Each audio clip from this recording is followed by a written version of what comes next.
everybody, and welcome back to Crime in Sports. Yay! Yay, indeed, Jimmy. Yay, indeed. My name is James Pietragallo. I'm here with my co-host. I'm Jimmie Whisman. Thank you so much for joining us today on another insane, crazy edition of Crime in Sports. Hope you enjoyed the Quentin Daly trilogy there. Yeah. That was fun stuff. It's kind of a tragic figure. Just kind of a sad. He was just never really had the guidance to be a proper adult, really. And then he acted like a child when he needed to act like an adult. And then when he finally got his shit together and acted like an adult, and then he dies. Yeah. So it's very sad. Just too late. You're like, oh, that's nice. He's doing such nice things. Oh, shit. Now he's dead. He got really fat, too. That was... Yeah. I sent you that picture. He's like... Sausage. Wow. He looked like Mr. Winslow from fucking Family Matters. Like he was like a big, but fatter. Like a big, fat fuck. It was sad. Today we are going to start a series on... There's a lot of murder in this, by the way. This is just like... a lot. We did an episode on this guy way back. I believe it was maybe episode 11 or 12, something along those lines, way back in the day when we had no access to proper research as far as books, as far as newspaper archives. Yeah, we didn't have anything back then. We couldn't afford it. Literally, if there was a book, I was like, oh, that's like $8. I can't afford that. I'm going to have to look up and find snippets online. Whereas now we can do a proper research on this. It's Robert Rozier, who... was in a giant cult, the Yahweh Ben Yahweh cult, and there's murders, and this is a fucking epic, crazy tale that we're going to start right here. Absolutely nuts. Before we get into that, though, definitely check out shutupandgivememurder.com. Get your tickets for live shows for Small Town Murder. Get all your merchandise there. Small Town Murder live shows. Next up with available tickets is going to be September the 18th in Milwaukee at the Pabst, and then in the 19th of September in Minneapolis at the State Theater. Get your asses in there, and then Dallas on October 3rd. So get in there, get your tickets. Immediate, post-haste. Tickets right now. Shutupandgivememurder.com is where you find all of that. Definitely listen to Small Town Murder and, of course, your stupid opinions. Get yourself Patreon as well. Here we go. It's for you, really, honest. It's not even for us. Anybody $5 a month or above, you're going to get everything. And the price has not changed in over 10 years, and it's not going to change. How about that? That's where we're at. I'm going to give you all we can for that. You get, first of all, if you subscribe, you get hundreds of back bonus episodes immediately upon subscription, almost 400 of them. So lots to binge on and catch up on. Then you get new ones every other week, one Crime in Sports, one Small Town Murder, and you get it all, everybody. All of it. Every last damn second of it. So that said, this week, what you're going to get for Crime in Sports, I'm excited for this one, too. We're going to talk about that weird Christian power team from the 90s, where the guys who would, like, rip phone books and, like, bench press 500 pounds and then scream that Jesus made it possible. And thank you, Jesus! It was on all the religious channels. And, of course, they were all on massive amounts of steroids, and there's a scandal at the end. It's a mess. It turns into bankruptcy is what that turns into. Of course it does. Then for Small Town Murder, Internet Salad Time. Here we go. We are going to talk about everything going on in the world outside of politics because we figure you hear enough of that shit. So much. And some people, too, will get mad. They're like, why don't you take a stand? Or why don't you take this and that? Because you don't want that from us. That's why. We figure you come here to get away from that shit. That's what we're trying to be nice. Isn't that the idea? We're trying to be nice is what we're doing. We have plenty of opinions. We could share them, but then it's every other goddamn show that exists, and that's the point. And we also like these shows. Politicians on, and then everybody's mad. Forget about it. Also, we kind of like these to be evergreen. So if you're listening in 5 years, like let's say you're listening to an episode from 2018. Do you want to know? Do you want to hear some very specific to 2018? Pop culture, political thing that was going on at that time? Probably not. Some hot take? Yeah, so we try to keep them evergreen. So that's how we do that. And that's what we're going to do there. Patreon.com/crimeinsports. And then on top of that, you get everything we put out. Crime in Sports, Your Stupid Opinion, Small Town Murder, all ad-free with your Patreon. And Jimmie will give you a shout-out at the end of the show. You bet. Screw your name all up for you, so don't you worry about that. That said, let's dive on in because it is a lot here. Okay, let's start out. This is Robert Ernest Rozier and, of course, Junior, obviously. Yeah. He was one of the guys where we started noticing the pattern. I remember this. We were like, another junior? Why are all these guys juniors? Why is it always the guy? What's going on with that? And then by the time we hit Otis Jr., Nixon Jr., we were like, okay, that's all it is. We're set. So, and we recently found out that Horace Jr. Grant Jr. We found that out too. And we also found out the strangest middle name of all time, which is Vergagna. Lorenzen Vergagna Wright, which is the strangest thing that he's not even from Minnesota. So anyway, Robert Ernest Rozier Jr., Robert Rozier, NFL player and cult member and murderer and you name it. This is a wild fucking tale. So let's jump right in. He is born July 28th, 1955. He's born in Anchorage, Alaska. Oh. In 1955, which is before Anchorage was a state even, or Anchorage, before Alaska was a state. Okay. So he is from a territory. The territory of Alaska. From a frontier. Is where he was born, yeah. Which is strange for a giant black guy. Now, if I show you a giant black guy in like 1975 and I go, where was he born? Yeah, and you go, well, obviously, Anchorage, obviously. Might be 49 other guesses. Clearly Anchorage, I would say. It's very strange here. He's got several aliases, which we'll get to later on, because he's going to need them, put it that way. So a little bit about his background. His father, of course, is Robert Sr. Not a lot to unpack there.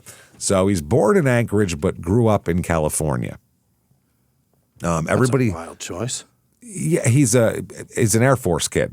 That's why he was in Alaska. Sense. Military stuff. Yeah, his dad's in the Air Force. So everybody said he was his family is quote a highly structured family. His college roommate said, better known as military. Yeah. Yes, so he comes from a very buttoned up background.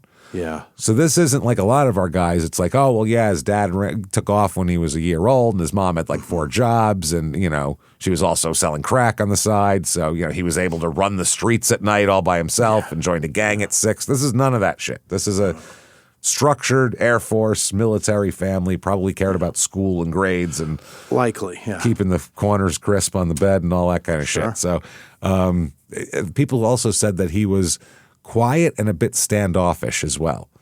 Okay. Which probably comes from moving a lot, I would think. Yeah. You either get extra guarded. Either extroverted or you kind of get a little guarded till you get to know people, basically. The college roommate said that Robert hardly ever talked about his parents also. Didn't really talk about them. Can't say anything nice. No, that's the other thing. And when he gets in trouble later on, his father, Robert Sr., wouldn't really talk about him getting in trouble. He said, I don't know anything about the charges. And that was all he would say to the press. We're handling it in-house. Yeah, don't know anything about shit. The charges later on when he's in trouble. Yeah. He I guess, grew up by the Air Force Base there. I guess in Rancho Cordova is where he grew up for a little bit here. He's a terrible student. Not good for a guy who needs to pass to play. I don't think he needed to pass to play back then, but still.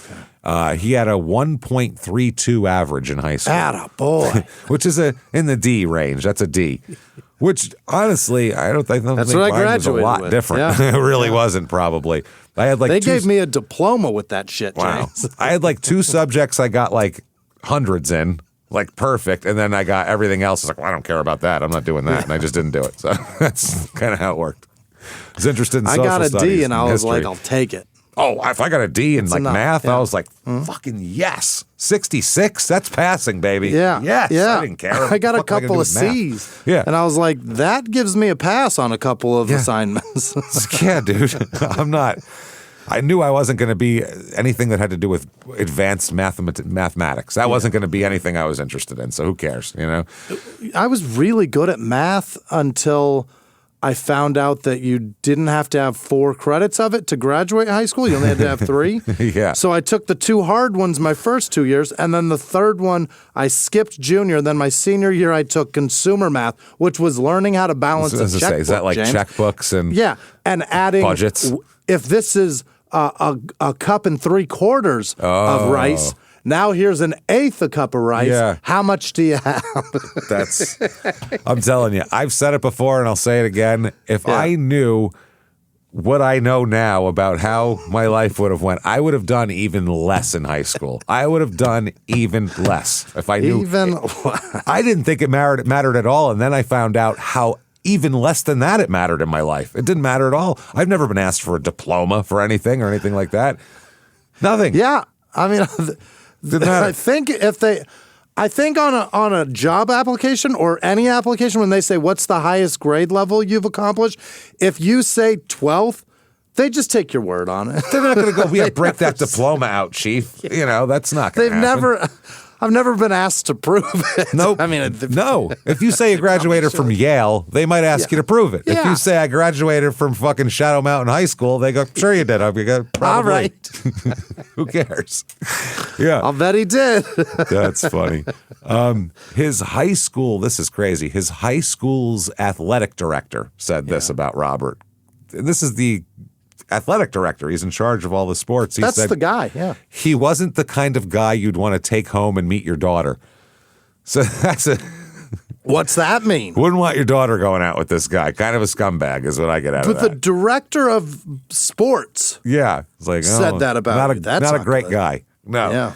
And that's what everybody says about him. He's just not a great guy. He's just a real asshole, this guy. Yeah. Who then, your math teacher wouldn't know that about you. But they wouldn't have enough info, probably. When you show up to the football field, you're being your real you. And you're spending hours there. Yeah. Also. It's hard to hide that. Hard to hide it after a while. But he's a great athlete. He played defensive end for the football team. He is called, quote, an aggressive player with a cause.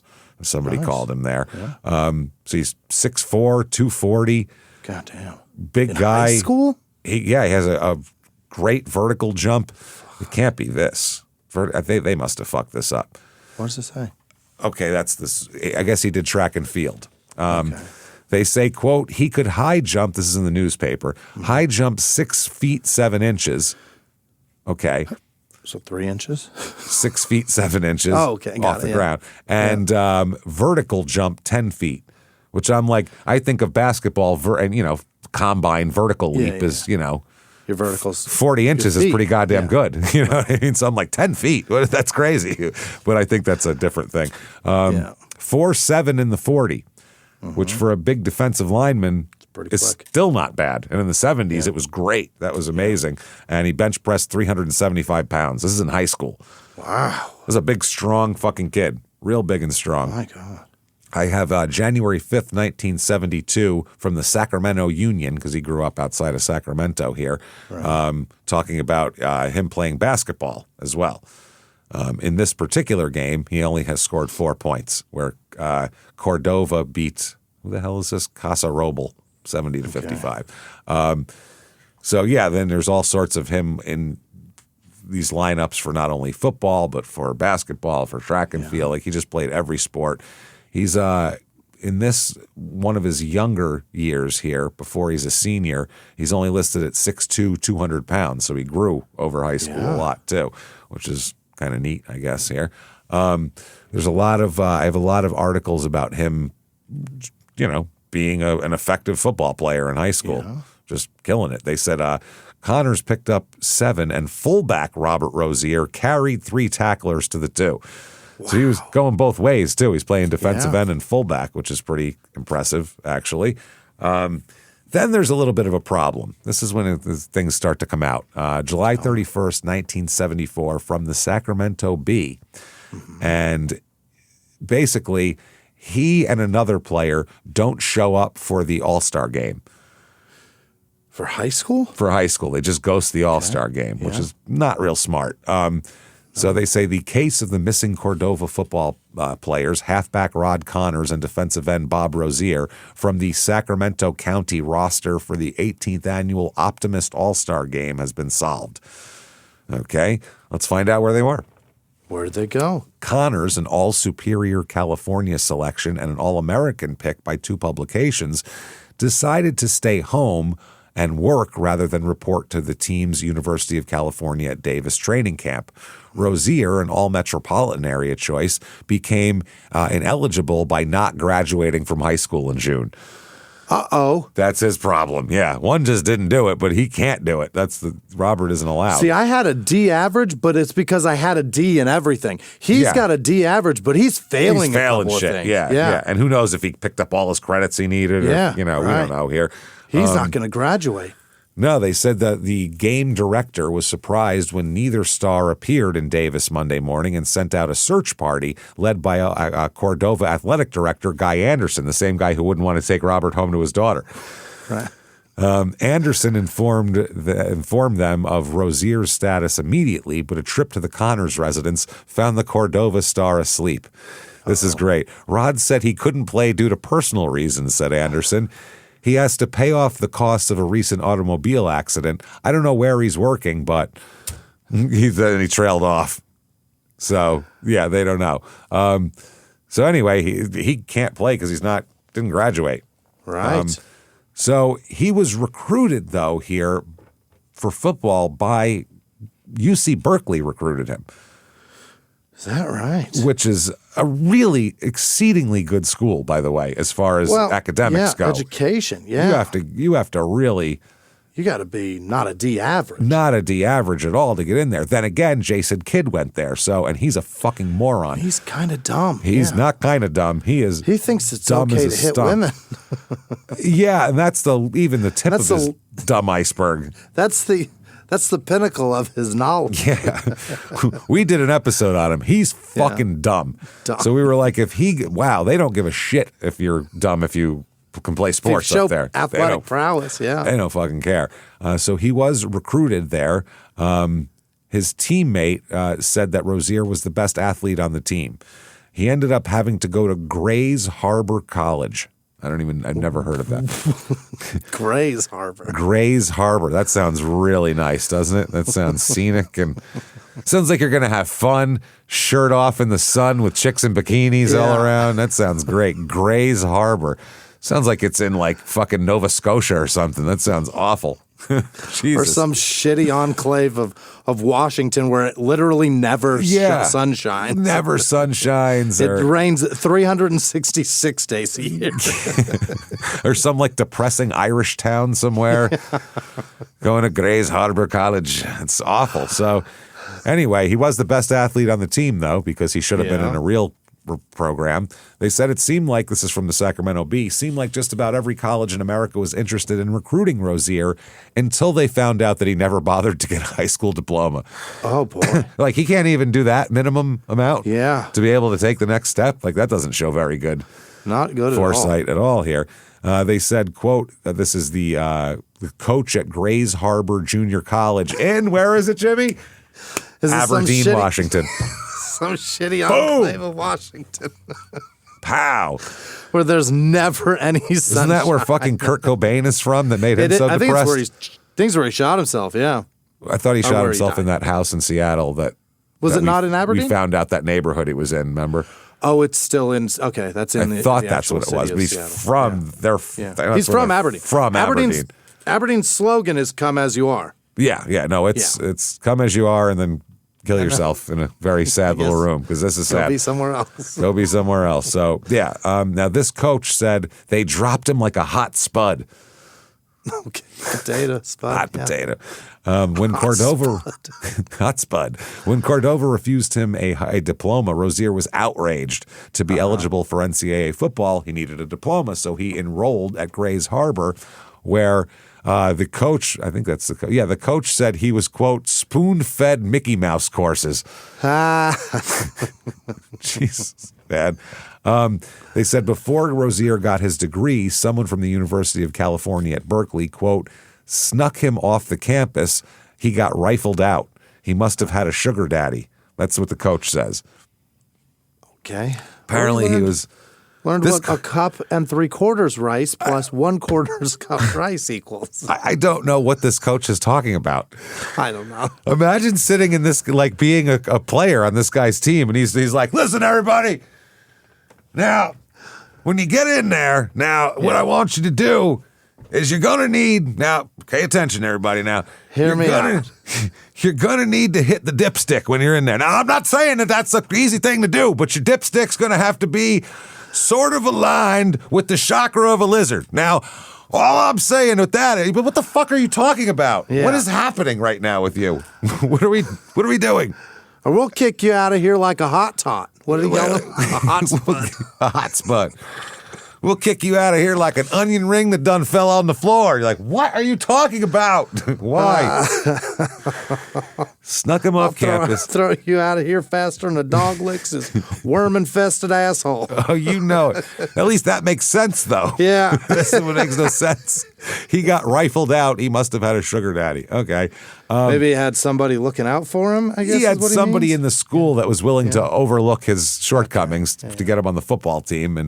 And then February 19th, 1976, from the Sacramento Bee, Bears recruit 2 more gritters. In other words, gridiron people. Darnell Chapman and Bob Rozier have signed national letters of intent to play football in Berkeley here.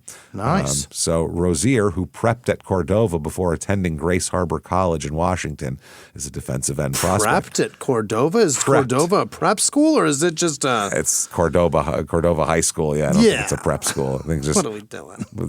Try to make it sound a little better. That we didn't... there, he failed. We didn't recruit a guy who got a 4.18 on his SATs. That's probably better. We didn't recruit a guy with a 1.3 GPA. Oh, shit. And then just below that, you'd think that's exciting news from the Sacramento Bee. Yeah, we got 2 gritters, James. If you're a Golden Bears fan. But even more exciting, right under that is where the real excitement is. Exclusive, new breakthrough from Denmark. What'd they do? It goes beyond everything, both in quality and explicit diversion. It's a movie called Danish Pastries. I can't. What? The girls, I guess, are Danish pastries. Good Lord. Plus Tina Russell in Campus Girls. That's also there. Is this porn? Yeah, it's a porn movie. Oh, Those are porn theaters. It's the 70s. So Danish pastries. Porn.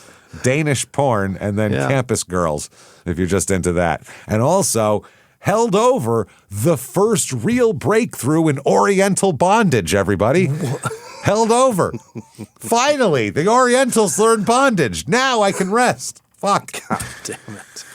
I don't know what's up with that, but it says Susie Chung and Big John Holmes. Look at that. Oh, yeah. Wow. A legend, for God's sake. Susie Chung and Big John Holmes in Kowloon Connection. K-O-W Loon Connection. Kowloon Connection. That is L-O-O-N? Yeah. It says it's Canadian?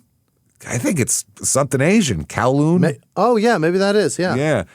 It's the real thing, all new is what it says, plus a second feature, Passion Pit. Oh, we got a double feature. Got a double feature. The Passion Pit. Then there's even more playing at this theater. This is a movie called Big Bad Beulah. Oh, boy. What's she do? And it says the riding started when they got off their horses. This is some weird Old West porno. There's a leather creaking and shit while they're fucking. This is going to be weird. Plus 2 hot co-hits and then another theater. These are all different theaters, by the way. Yeah. It's just like they keep their lads together. Just all porn all day long. Triple hardcore for hours of nonstop hot action featuring dozens of beauties. They're not even telling you what movies they are. We just got lots of... It's so fucking hardcore, it's triple. It's just porn. Good Lord. Then right under that is featured in Playboy, king-size waterbeds, day rates available. This is a motel. This is a fuck motel. Gross. This is in the 70s, they had specific motels that were just for fucking. That's how great I'm going to be sick. Oh, man. A waterbed? How do we miss this, Jimmy? In a motel? In a motel. Not even a hotel. It's called, quote, the Experience Motel. Ew. I think it's 324. It's hard to tell. It's an old newspaper. 324 Capitol Avenue, West Sacramento, California. That's west, all right. That's disgusting. And it says X-rated movies on closed circuit TV as usual. So usual, and a waterbed. You can get on a waterbed and watch a porno and fuck in there. That's how it works. I hate that more than anything. And then right under that, these are all connected, mind you, down the side of a page. Porn, triple hardcore, Oriental bondage, all the way down. Then the Eaglet Children's Theater, now playing Young Abe Lincoln, a musical. Those are all together in the same fucking place. Gross. Do I want to see Oriental Bondage or a bunch of 9-year-olds with top hats fucking playing Abe Lincoln? Or maybe I just rent a waterbed motel and make it up on my own. Oh, dude, this is disturbing. Gross. So yeah, this is there's special group rates to see Young Abe Lincoln. So now, while at Berkeley, here his coach was Mike White. That was the name of his coach. Berkeley is very elite academically, and basically the university fires Coach White for recruiting undesirables, is the way they put it. Stop fucking recruiting people that can't go to school here. It's crazy. Like Robert Rozier? Yeah. Well, the Berkeley administrator, Ralph DeLoach, said Bobby was one of Mike's recruits. In other words, hands off. Aren't we distance? Yeah. That's Mike's problem. I was assigned to be Bobby's roommate to keep him clean and out of trouble. He's an administrator. Mm-hmm. Oh, that was a different guy. Bobby was one of Mike's kids. Ralph DeLoach is the captain of the football team. So they assigned the captain of the football team to keep this guy together. Brilliant. Look, you're a leader, blah, blah, blah. You're older. He should listen to you. He said, we all wondered what in the world he was doing there, meaning at Berkeley. The fuck is this guy here? Yeah. DeLoach, who went from captain of the football team and Berkeley student to a probation officer, which seems like a really odd life trajectory. You went to Berkeley and you're a probation officer? What the fuck are you doing? That's how bad he is. I'd like to make $31,000 a year. Back then they probably made $18,000 a year. But he can show you the math calculation to show you how the speed of light works. Perfect. Great. Show me my physics while I figure out how long I'm going to be on probation. While you screen my urine, teach me physics. So they said he has mixed memories of his roommate here. He said he was the best athlete on the team. That's the one thing he said about Robert Rozier. And you can take nothing away from his football talent, too. He's a big, fast, athletic, really, really good player. But he also said Bobby was the ultimate manipulator. He could tell you bald-faced, straight-out lies, and he knew no one would ever call him on it, which is a good training for his future in a cult. It's perfect. Yeah. It's really good. You need to be able to tell bald-faced lies right to people's face. At college, and I remember this as soon as I saw this when I was going through everything, I'm like, oh, I forgot all about this. This is great because it's been 10 years. But in college, wow, he gave himself a nickname. Do you remember that nickname from over 10 years ago? No.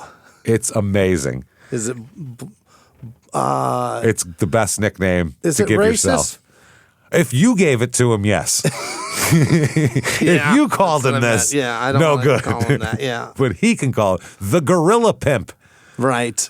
So is he a gorilla who pimps, or is he pimping gorillas? We don't know. But either way. Does he have a stable full of gorilla pussy? Because he got a bunch of gorilla hoes in his stable. So he nicknamed himself the Gorilla Pimp. Oh, boy. That's what he wanted people to call him. Okay. Now they went to the Rose Bowl. Oh. That when he was there, though. He found an apartment in Oakland. DeLoach, the captain there, said he found a nice apartment in Oakland, played in the Rose Bowl, dated lots of girls, and used weed and cocaine recreationally, as everyone did in the late 70s. And especially in that area. Yeah. He's a little early on the cocaine in the 70s, though. But the weed is a little late. Yeah. Well, that's just always there. Yeah. But the coke was trendy then, but very expensive still. It didn't drop in price really till the early 80s. That's when it became a little more available. So you had to be a cool person to have coke back then. He also kept a pistol on him all the time. Nice. Perfect. They said he collected parking tickets. Yeah, that's a Pokemon. Jesus. I'm going to park here because I haven't gotten a ticket from this district yet. I need that for my collection. Sacramento police once arrested him for contributing to the delinquency of a minor, but we don't know any details on that, and they never came out. So probably that can't be good. For some gals. For some chicks. Jesus Christ. Yeah. He had a pit bull that followed him around campus, and I'll just read from the newspaper. That way it's not my fault. Here we go. This is a newspaper. I have nothing I don't know. Around campus, his pit bull, Nig, followed him around. Yeah. What? Yikes. I don't even know what to say about that. Okay. Became this football team's personal mascot of sorts. Ah, God, because everybody is now celebrating in the ability to say half the worst word ever. Well, Rozier, when teammates would be like, why'd you call him that? He would say, just don't say the end of that word. Just don't finish it up. There it is. And you're good. You call him that. Okay. Who cares? It's not a bad word yet. Eventually, someone stole him. It was in the 70s. You couldn't say that. Somebody stole what? His dog. Stole his dog. They said he wept like a baby when they stole his dog. I would too. Yeah. At Berkeley, he's always one of the, Berkeley has a big, think about the 60s, what happened in Berkeley. It's a very well-known campus because of the protests and all that kind of thing. So political, upheaval. Yeah. Everybody said he was really angry in college. Oh? Yeah. One influence on his thinking was Harry Edwards, the paper says, who was a famous sociology professor who champions the cause of black athletes shortchanged by basically what he calls a system that just uses them for their bodies and then pumps them out. Which, still exists today, except now they pay the guys sometimes. Right. So Rozier is not going to graduate, by the way, also. No. He's not. So he played 2 years at junior college at Grays Harbor, and then 77, 78, he plays at Cal Berkeley. So, but that's it. That's 4 years he's played. So he's out of eligibility at this point. That must be a thing that they do in California. If you show prowess in the sport, they move you to like some piece of shit and help you get through it and then transfer you to a big place. It's everywhere. They've done that. It's not just California. Yeah. You think everybody in Alabama's got great grades? Good point. You're making big points.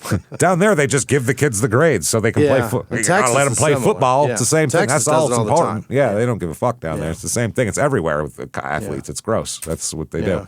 But they did that to John Madden, too. John Madden, I just by looking at Grays Harbor, because I was fascinated with it, he went to school there. He went to school there for 6 months. Yeah, before they moved him over to Poly. Okay, that makes sense. And then he never played a professional down ever. He hurt himself. Yeah, John Madden wasn't. That's crazy. Everybody acts like the guy knows everything about professional football. Go fuck yourself, John. You never played a down. Neither did Tom Landry. Neither did most of the great coaches. It's just hard to listen to it now. Oh, I agree. Yeah. I completely what fucking the agree. fuck do you know, John? Yeah. He coached it all. That's all. He was like one of those football junkie. He just knew everything. I mean, Al Davis knew. Yeah. Al Davis does not get enough credit. People hate Al Davis because the NFL hated Al Davis, so they really put out a promo campaign to hate Al Davis. But anybody who kind of likes a smart guy who doesn't like a culture of dumb and all that kind of stuff, they would love Al Davis. Anybody that he'd vote against every measure they had just because fuck you, because they were such assholes to him because he wasn't one of their moneyed elite people. He was a guy who kind of earned his way into the ownership and gave a shit about the players who encouraged the union and shit like that. If you love unions, you love Al Davis, and I think it's Al unfortunate Davis, to say because he owned the team that I hate. He's my favorite owner of all time, though, in any sport. Because there's been nobody who actually seems to give a shit about what he's doing and his whole thing more than make this league. I don't know. Fuck the NFL. I hate the way they do everything with their bullshit. I get it. Protect the shield. Fuck you. Yeah. You know what I mean? All it is protect my value of my team. Yeah. Don't let my team value go down. Protect my mortgage. Fuck you. And guess what I don't care about? The value of the Cincinnati Bengals. I couldn't fucking care less. I couldn't care if all those teams are worth nothing. Wouldn't change my life one fucking bit. So 1979 NFL draft. And everybody that likes, you got to stay all buttoned up. Will you work for these people? They fucking pay you? No. Right. They don't. Is it because you don't want to lose your investment in the 73 jerseys in your closet? Is that why? That's what it's pathetic. It's pathetic. Because you paid $150 for each shirt that you have in your closet. Don't buy into that shit. It's fine to watch, like football and like the game and watch it be played, but to be like, listen, these guys have to do this is honorable. They work so hard, James. Yeah, it's a bunch of scumbags who could barely pass high school trying to murder each other on the grass. If you like watching that, great, because I like watching that. It's fun, yeah. But don't act like it's some fucking honorable, like they're like knights about to joust or something. This is ridiculous. Shut up. These are men that are giving each other brain damage every day. Constantly, and then celebrating over a fallen corpse, which is, again, entertaining, great. But don't celebrate unless it's everybody together, or else it's 15 yards. I thought it was only if it's you. I thought you couldn't have anybody helping you now. You have to have get the fuck out of here with this shit. I'm so tired of this shit. I swear to God, I want a team to do a complete Rockette musical fucking kick line in the back of the end zone. They're going to. Oh, I know. Why not? Yeah. If it's everybody, let's get river dance. Hey, placeholder. Let's go. Fucking backup punter. Get your ass out here. We're all doing this shit. I think it has to do with everybody that's on the field, or so there's a certain number that have to participate. Because if one guy does it, it's taunting or some shit like that. It used to be. Remember, he'd tell, "Get away from me! Get away from me! I'm going to dance." Right, It was a penalty. Don't be involved in this. Someone else was. If it was any kind of thing. Dude, I could not hate a league. Well, UFC. I couldn't hate a league more than those two leagues. I fucking cannot stand the way the NFL is. It's so awful. Tell you what, as long as that end zone's cleared out by the time that kickoff is ready to go, who cares? Yeah. What the fuck do you care if they stand in the goddamn end zone and dance around? Who gives a shit? It seems like, and I could be wrong, but it seems like as soon as a certain group is pissed off at things that they're doing collectively, they change it to do the opposite. The opposite. So that they conform with that group, whatever group it is. And they say taunting. Okay, Who's you can taunting? take that guy's fucking head off, but don't make him feel bad. You were running in front of him, waving at him, and that hurt his feelings. What the fuck are we talking about? Don't make him feel sad that you're faster. Just say what it is. Listen, when old white people watch games, they don't care for that. And we'd like to keep them as fans. I would think you're scumbags, but I have more respect for you, at least if you came out and said what it is, rather than act like it's some integrity of the game. There's no integrity in this fucking game. What are you talking about? James, it's a certain group of people that they're hurt. Their feelings are hurt while they sit on the couch watching a black man with a very diamond-encrusted cross that runs on a 4.3 40. Yeah, waving goodbye to a white cornerback. Or even they a black don't like cornerback. it, James. It hurts. Dude, it drives me nuts. I don't get it. I don't get the NFL. I hate their whole setup. I really do. And it sucks because I love football. And I just hate what they've done to this fucking sport. It hurts a group of $60,000 a year salary people to see a man make a lot more money than them and celebrate it and rub it in their face. Yeah. It's weird. It's almost like they shouldn't be sports fans. Right. It's almost like they shouldn't be watching black people succeed if they're this hurt by it. Yeah. There's plenty of hockey. Go watch that. I don't know what to tell you. I'd say go watch soccer, but it's just going to be a lighter shade of black people. Then you're just going to be yelling Mexican racial slurs at the TV instead, so it's different. Go watch hockey, be bored and silly, and enjoy. I don't know what to tell you. Enjoy your fucking pickleball. I like hockey, I don't know. Find something. There you go. Go watch volleyball. It's perfect. This is 1979, May 3rd and 4th at the Waldorf Astoria Hotel in New York City. God, it's so beautiful. It's the NFL draft, everybody. And this is way before the draft was what it is now. Deal. Yeah. Like if you watched, there's a ton of drafts on YouTube. Mm-hmm. Watch a draft from 81 when ESPN was broadcasting it. It's literally, there's a little section in the back where they have fans. There's maybe a couple hundred fans, maybe a couple hundred, but it's basically just a big conference. It's just a big meeting.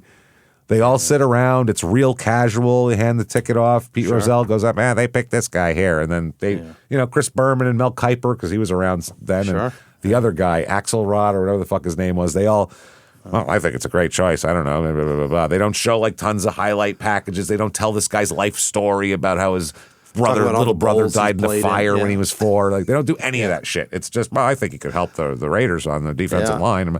It's amazing. And then once you get to 92, 93, it starts to become a bigger deal. Then by the Peyton Manning, Ryan Leaf draft, it's they start out with packages of videos. It's like WrestleMania. It's fucking ridiculous. It becomes way over the top. I always mention it because it's the first draft that I fucking recall, and it's just because Raghib Ismail is so much fun to say.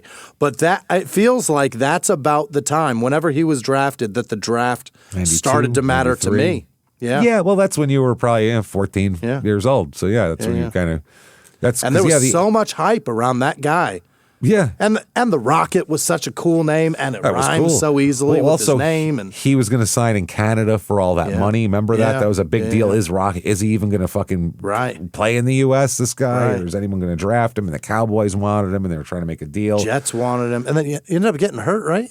And then his career he came to the NFL. Did he do okay? Yeah. But his brother did better, right? His brother did a little better, I think, because he was there a long time. But Rocket didn't turn out to be that great. It went quick. I was so excited about him. And he's from Notre Dame, is that right? Yeah, Notre Dame. Yeah, absolutely. He was supposed to be fucking amazing. Michigan's Charles Woodson. What am I thinking? Yeah. And Desmond Howard. Desmond Howard was the one I was thinking of, who's another kick returner, wide receiver, that kind of guy. He's Michigan Heisman Trophy winning. But before that, they really didn't hype the draft picks near as much to watch the draft. You know what I mean? No, the draft was not a thing. It really wasn't. It was just like, hey, if you're like a real hardcore football person, we got the draft on. Oh, it'll be on Saturday morning. Don't worry about it. Whatever. But now it's NFL has figured out how to make, even in the off season, they keep the hype machine going, or they didn't back then. But even still, it's only a few years between, but eventually you'll get like a big hype guy, whether it be Manziel or Jadeveon Clowney or Rocket. Every year's got one or two. Yeah, I guess this year was a couple of quarterbacks, but they need that fucking the hype machine. Even if I love when they hype the draft class, and then it pans out. Like the fucking Elway's year turned out to be a great fucking year. 83 turned out to be terrific. Great year. Like 90 turned out to be pretty good, but not for the guys in the top. Because like Jeff George was drafted first, and he sucked. But then you had like Richmond Webb and Emmitt Smith, and a bunch of really Junior Seau, Mark Carrier, a bunch of really solid all pro players for a long time came out of that draft. This draft, though, 1979, number one overall draft pick, Jimmie. Marcus Allen. No. Was he an 88 or something? It's Buffalo, I'll tell you that much. Oh, Jesus. Fuck. Was it a receiver? You'd never get. It's a linebacker from Buffalo that only played for like 5 seasons. Who was it? Tom Cousineau. I certainly would have gotten that. 3 more guesses. 3 more guesses. Kansas City, next up, picks Mike Bell, defensive end. Cincinnati. I'm not going to recognize any of these motherfuckers. Cincinnati keeps up with their theme of drafting amazing quarterbacks by drafting Jack Thompson. Goddamn. You ever heard of Jack Thompson? How'd he do? He played 51 games in the league. That's not bad. That's 4 years, yeah. That's not great. For a 3rd overall draft pick? Yeah, that's not great. For the 3rd overall draft pick supposed to be a cornerstone of your team. Not that should be a franchise tag in 2 years. I see 33 career touchdowns, 45 career picks. In 4 years, that's horrible. That's terrible. Not good. He went to Washington State. Number 4 overall is a Hall of Famer, actually. Oh, yeah? Yes, played on the Bears, 85. Is it Dent? It is Dan Hampton. Oh, I don't know that one. Dan Hampton. Jerry Butler, number 6, Barry Krause. Number 7 overall is still an announcer. Oh, yeah? And is a 2-time Super Bowl champion. Oh, is it Montana? Phil Simms. Oh, is he still announcing? Phil Simms is still out there somewhere. He's got to be. Yeah. And then number 8 overall is the one of Phil Simms' Super Bowl rings MVP of the Super Bowl for that year. Oh. But he's drafted by the Cardinals here. Any idea? Receiver? No, running back. No, running back. Otis Anderson. Waters? Oh, Anderson. He was OJ for a long time, and then he changed it back to Otis. You just call me Otis. Don't worry about it. Heard some rumors, did he? Yep. Number 11 is a Crime and Sports alumni, Russell Erxleben. Remember him, the kicker? Yeah. Paper criminal. Yes, exactly. 13 overall is another Hall of Famer. Sure. Kellen Winslow. Oh, he's great. He was great. Chargers. Chargers tight end. He was awesome. And then he had a kid. His junior's a bad guy, right? Yes, his junior's the idiot kid. Yeah, I believe. that's not good. Yeah, no, but Kellen was amazing. He's good. Yeah, he's great. Eddie Lee Junior's Ivory. a fucking rapist. Jesus. Yes, that's what he did. That was his thing, right? Let's make sure. An old lady, a bad guy. Yes, that was him, right? Mm-hmm. We're not confusing him with somebody else? No, that was him. We've done the episode. Okay, never mind. How about I make sure of that before we get before we just libel people. He's a rapist. Jesus, calm down. That's what I said. Hold on. If we said like he's a bad guy, he did a couple of things. Okay, I'll let that go. But if we make a specific, he's a rapist. He's got to be a rapist. I believe he is. I think he raped Kellen like 4 Winslow people. Jr. is a goddamn rapist, and I'll say it loud and proud with my whole fucking chest. 4 people, right? There's a lot, yeah. And one of them was an old lady. Yes, I remember him breaking into forever. people's houses. He's a terrible scumbag fucking loser. As we go through, I'm trying to think of anybody else you might know here. One of the Tuiasasopus. The NFL always has Tuiasasopus. What? They love him. They love him. Wow, that's and isn't his cousin? I assume it's all one family. Yes, but I think his cousin is Mente Teo's catfish. Really? Yeah. Wow, that is that's deep. Very deep. The one that pretended to be the girl was Tuiasasopo. Okay. Oh, I didn't know that. I forgot about that if I knew it. Second round, Mark Gastineau. There's another Crime and Sports alum. Bad guy. Yeah. Picked up there. Yeah, he's a douchebag. He's just a complete fucking douche. Third round here.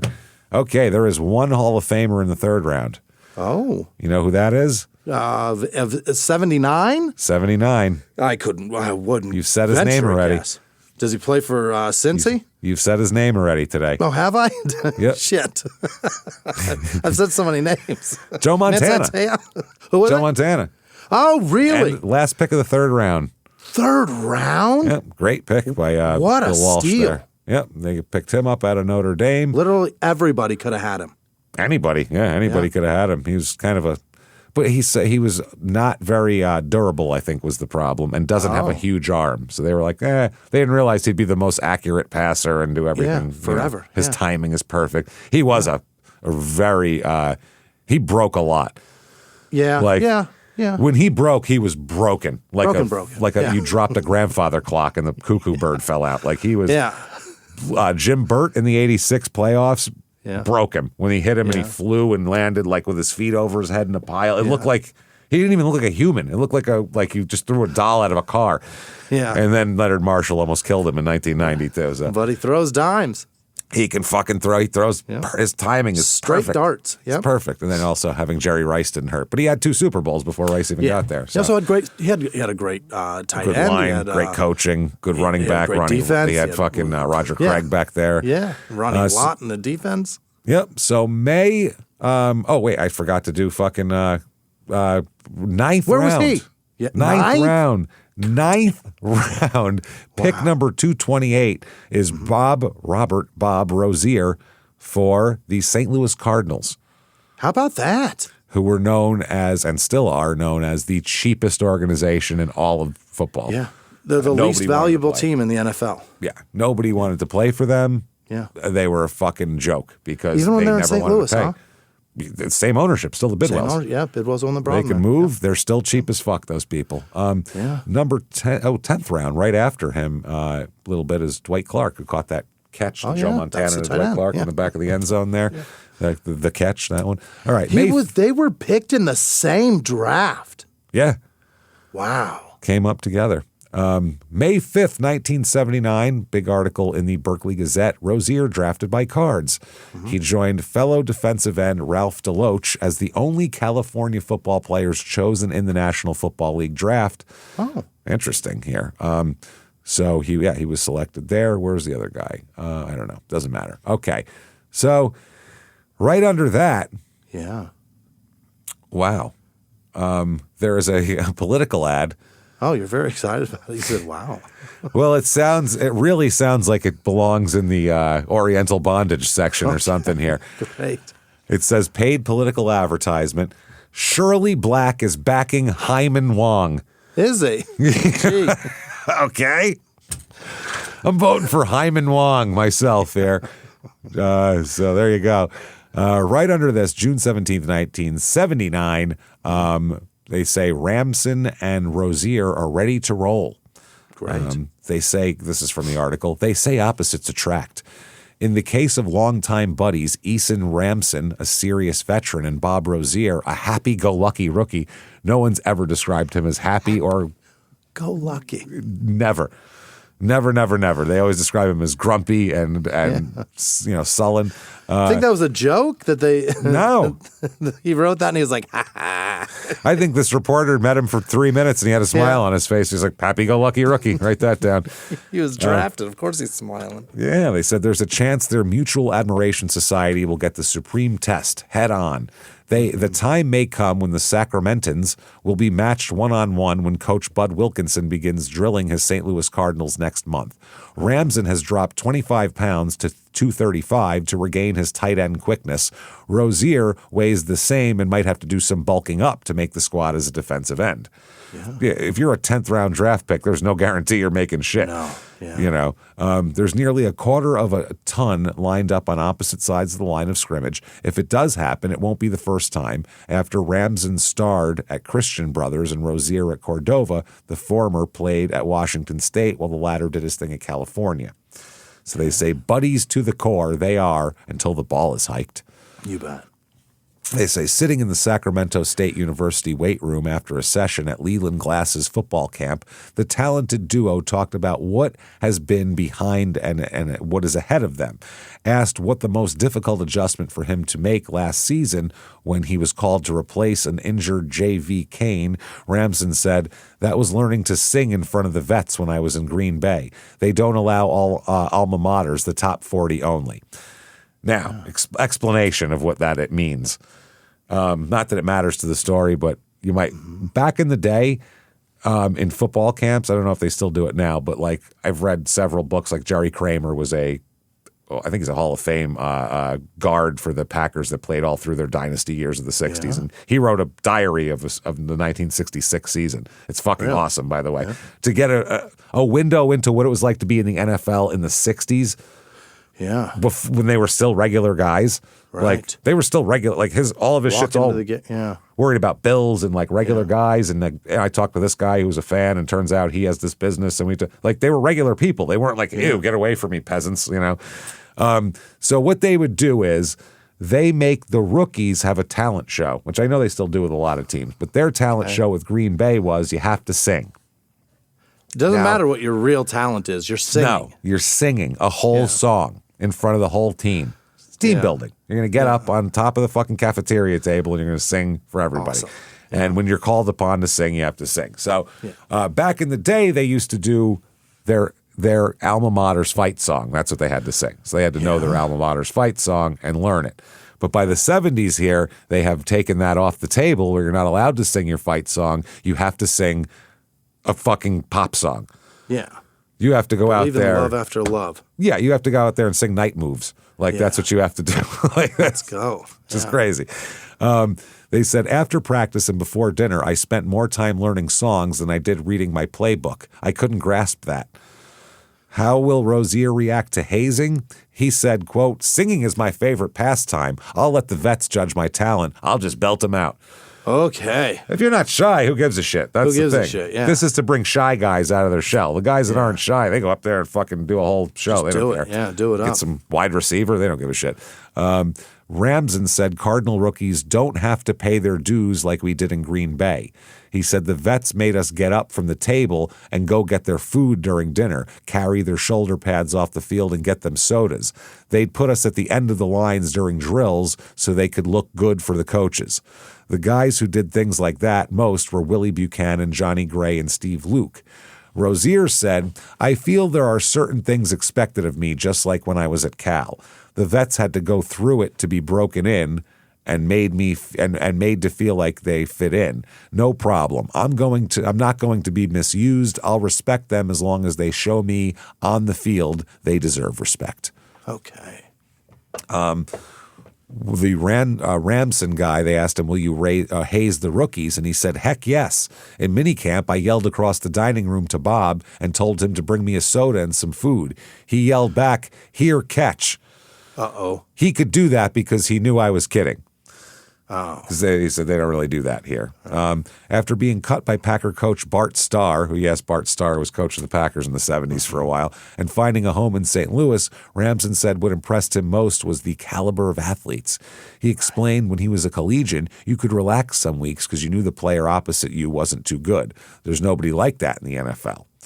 Rozier said, I got to show off plenty of times in college, but at minicamp, everybody was tough.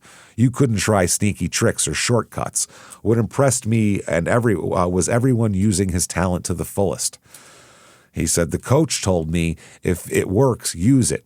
But in college, you get paranoid how coaches demand that you use certain techniques rather than let you show your stuff. Oh. Yeah, that's like, a player plays at like Indiana back in the day, basketball, and you don't know what they can do because they've only done what Bobby Knight has told them to do, which is run a specific play here and there. You don't know if they have any other skills besides that. Whereas he's saying, that's kind of the thing here. Show it off. Yeah. He said, in the pros, I'll be able to be more creative. I can use more moves, be more like a basketball player who is quick and light on his feet. In college, all the coaches tell you is button arm over and button arm under, just to get around for a defensive lineman. He said to control the running game. Not every NFL quarterback will run like Warren Moon or Jack Thompson. Most of them will stand in the pocket. I think I can be better as a pro than I was in college. Mm-hmm. Very good. Rozier said here, they talk about this Wilkinson guy, and they say about Wilkinson, who made a return to coaching ranks after an extended absence. Ramson said, I have the utmost respect for the man. He's personable, honest, and an excellent coach. After 8 straight losses, most coaches would have gone nuts, but Bud never lost face, hollered, or cussed at us. He analyzed our problems, and we finally won some ball games. Rozier said of the coach, Wilkinson, quote, the man isn't deceptive about anything. He treats everyone like a man, which we are. Watching him gives me the chance to go into the NFL with a significant air of confidence. Changes in the team will come. Mm-hmm. So, yeah, the Cardinals there was a couple of years in the 70s where they were like good, sort of. Not bad. Cardinals? Like looked like they were getting better in St. Louis, then they dropped back down. That's kind of how the Cardinals always were because they were such a cheap team. Yeah, and Larry Wilson was a part of that, right? He was probably the reason that they were any good at all. I'm trying to think when he retired, though. I think he retired like in the mid-70s, didn't he? Like 75, 76, I'll something bet it was like earlier than that because he drafted in 60. Something, yeah. By the way, he played in the 60s. He was a big deal in the 60s. I know that. And in 66, he had that big one-handed interception that went for a touchdown. Yeah. That's why I thought of 66, and I was like, about 10 years, so I was kind of going around there. And he played with 2 broken hands that season, so he probably didn't last much longer. I would think not. So, yeah, this is, by the way, I love those old Cardinal uniforms from the 70s and 80s before they made them like they are. Before they bastardized it. Yeah, they were they had cool, very clean, that dark, that red with the fucking white and the helmet popped. It all looked really nice. They were only called that because they were the football team of, what did it say again? They were the Chicago Cardinals first. Right, but they were the football team of whatever neighborhood they were, and they just wore red, and they called the color Cardinal Red. It's Cardinal That's the red, only reason they're the fucking Cardinals. It's the dumbest fucking thing on the planet. It's very dumb. When was the last time you saw a Cardinal in Arizona? And then it's odd that they were the Cardinals, and then they went to St. Louis, where they already had the Cardinals. So it was very strange. What the fuck is going on here? Wow. So they said, in the world of play for pay, Ramson is trying to renegotiate his contract. He said, if it pops, I want to build a home in San Diego for my wife and 2 sons. What I've earned so far, I'm saving for a rainy day. Smart move. Rozier said he's paying off his college bills, quote, money I borrowed to buy new clothes and rent an apartment. Now I'm going to help my folks, buy me some music and shelter, have some freedom of expression, and try to be a better person. So I think the other guy's financial plan sounds more sound. Yeah, it sounds like this is more for the future. I'm going to buy me some music. Music and shelter, and then have freedom of expression and try to be a better person. Okay. So he signed with the Cardinals anyway. So they signed him to a series of 3 one-year contracts, apparently. Mm-hmm. They said he may be switched to a linebacker if he doesn't gain some weight.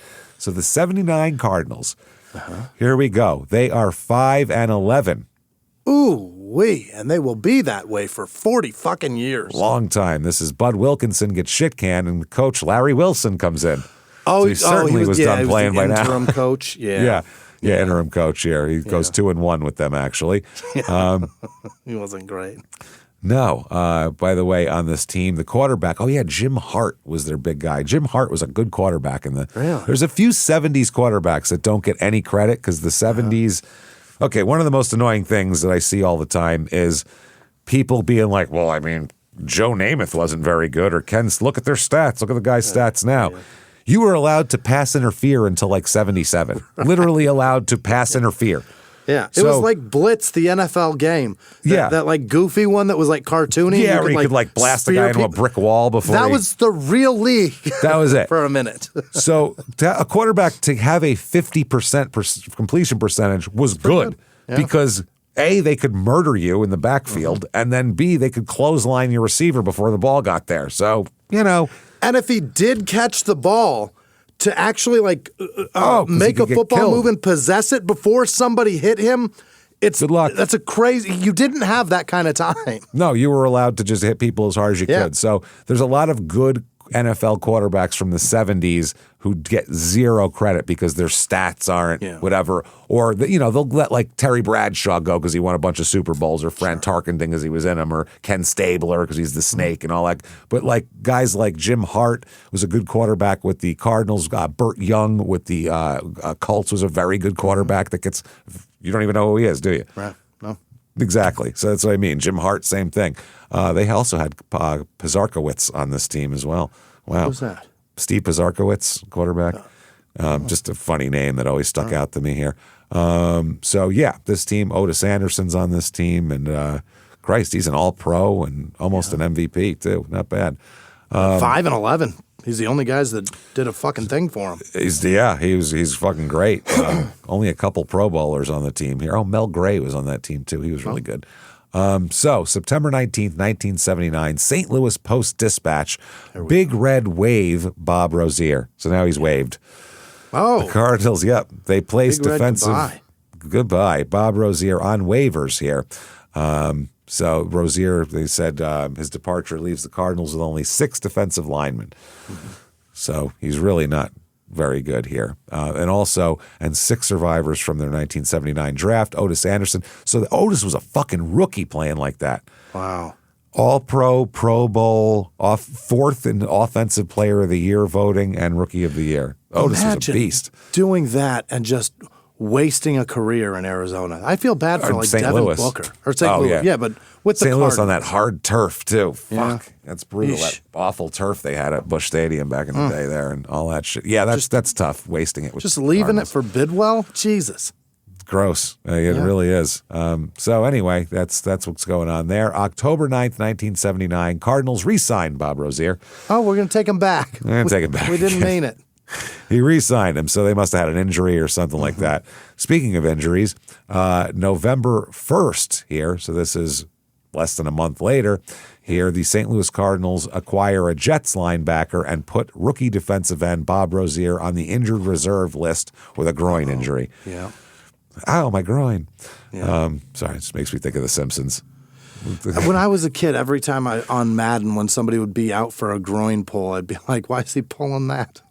What are you pulling on your groin for? What are you pulling on it for? November 22nd, 1979, the Cardinals cut Rob Rozier now. Now he's gone. Now he is cut, yes. No other team, they placed him on waivers. He's on their injured reserve with a muscle pull. No team claimed him, so he is reserved. They also said they have 3 offensive linemen injured. That's not good. Okay, so 1979, looks like he played in 6 games. That's the only stats I have on him here. Uh-oh.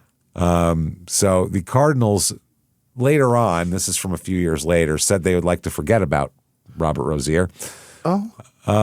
This is a few years later. Bud Wilkinson, the coach who got fired, said, it was quite a while ago. The players signed by the personnel people are the people I had to work with. In other words, I didn't draft him. Don't fucking blame me. Oh, somebody else picked him, and I wish we hadn't. Yeah, just gave him to me. And he said, I waived Rozier, and he said, I don't exactly remember why. He's a 9th-round draft pick. Anything could have been the reason. Now, they say that his career here was derailed by allegations of drug use and petty crime. That's one of the things. It's kind of a known thing that he does drugs at this point. So back then that was considered kind of real taboo too. They were like, oh boy, they don't even know what these guys are doing. So that's all we know is that. We don't know exactly any specifics on that or what specific accusations there were, but there was a general black cloud following this guy of rumors of him. We assume he's doing this. Being involved with some bad shit that he shouldn't be involved in the way they thought. Now, this is from later on, but it's about right now, that Rozier basically still wanted to play football. He needed a job. So he wants to try to play in the CFL, Canadian Football League. And that will be for the Hamilton Tiger Cats and the Saskatchewan Rough Riders. Yeah. Now, the problem is, and I'll give a quote from Sergeant Gary Proctor of the Royal Canadian Mounted Police of why he didn't stick in Canada. Quote, all the while he was playing ball here, he was writing phony checks. Oh, no shit. Yeah, the whole time he's in Canada. He's in a foreign country running financial scams. Writing a fucking phony check. You're nuts. He said he was running a scam. This is Harley Deeks, president of Molson's Brewery in Alberta. This guy went deer hunting with Rozier one time. How do you go deer hunting with the president of Molson? That's like the king of Canada. You're a famous athlete who just came from America to sign with the football team. So we're going to welcome you with open Molson arms. Open Molsons. He said, quote, he used my name to get a bank loan. He was running up huge bills and charging the whole mess to the football team. Oh, so he owns the football team. Got it, yeah. And he was saying, don't worry about me. My buddy's the Molson guy. He's the CEO of that Molson shit. Oh, so he signed with the Hamilton Tiger Cats for the 80 season. He appeared in 10 games. He did have one interception for 10 yards and recovered one opponent fumble as well. Yeah. Not bad. I tell you some of the roster of the Tiger Cats, but I don't think you'll recognize any of these people. They were first place in the East with an 8-7-1 record. Oh, boy. I'm looking. I don't recognize any of these guys. Just over 500. I like Rocky DiPietro. That's a good name. That's Other than that, though, yeah. I don't know. They got a bunch of people from Canada. There's a guy from Yale on the team. This is weird as fuck. It's colleges I've never heard of. Okay, doesn't matter. So he plays defensive end there that year, plays in 10 games. So between 6 for the Cardinals and then 10 for this, he's played 16 games so far in 2 years. Now the Tiger Cats release him for what they called habitual dishonesty, accumulating debts from bounced checks, and unexcused absences from practice. Habitual dishonesty. Habitual. He's just an asshole and a liar. So following his release, he joined the Saskatchewan Rough Riders later in the 80 season, where he plays in 2 games, and also engages in further financial fuckery, including writing some bad checks and participating in a commodities futures fraud scheme. How the fuck do you get involved in a commodities futures fraud scheme? Isn't that what was going on in Trading Places? Yeah, I don't Is that even what he was know. doing? I think commodities are like commodities, like orange juice. Yeah, and they have frozen an expiration, right? Yeah, that's like the one that was in the Philly thing. Yeah. It's Trading Places was the commodities market. How is he doing that? I don't know. I've had no fucking idea. No idea. Well, they suck, the Saskatchewan Rough Riders. They're 2-14. Jesus. Good Lord. That is fucking bad. And they have nobody I've ever heard of, I don't think. No. If they do, bunch of losers. I can't find them. They got a bunch of fucking losers. They have several guys where it's under college, it says none. You just walk on? You could just try out for a Canadian football team in 1980. I'm unemployed. I'd just like to run for you today. See if you'll hire me.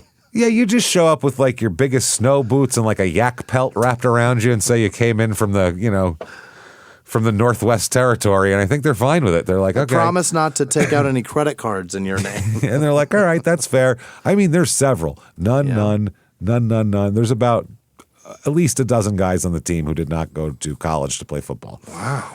Which is crazy. September 20th, 1980. Yeah. It says ex-Ticat, meaning the Tiger Cats, wanted in U.S. This is from the Hamilton Spectator. A former Hamilton Tiger Cat is wanted in the U.S. for allegedly passing bad checks with a Q. Yeah. Of course, because it's Canada. Chequues. Yeah.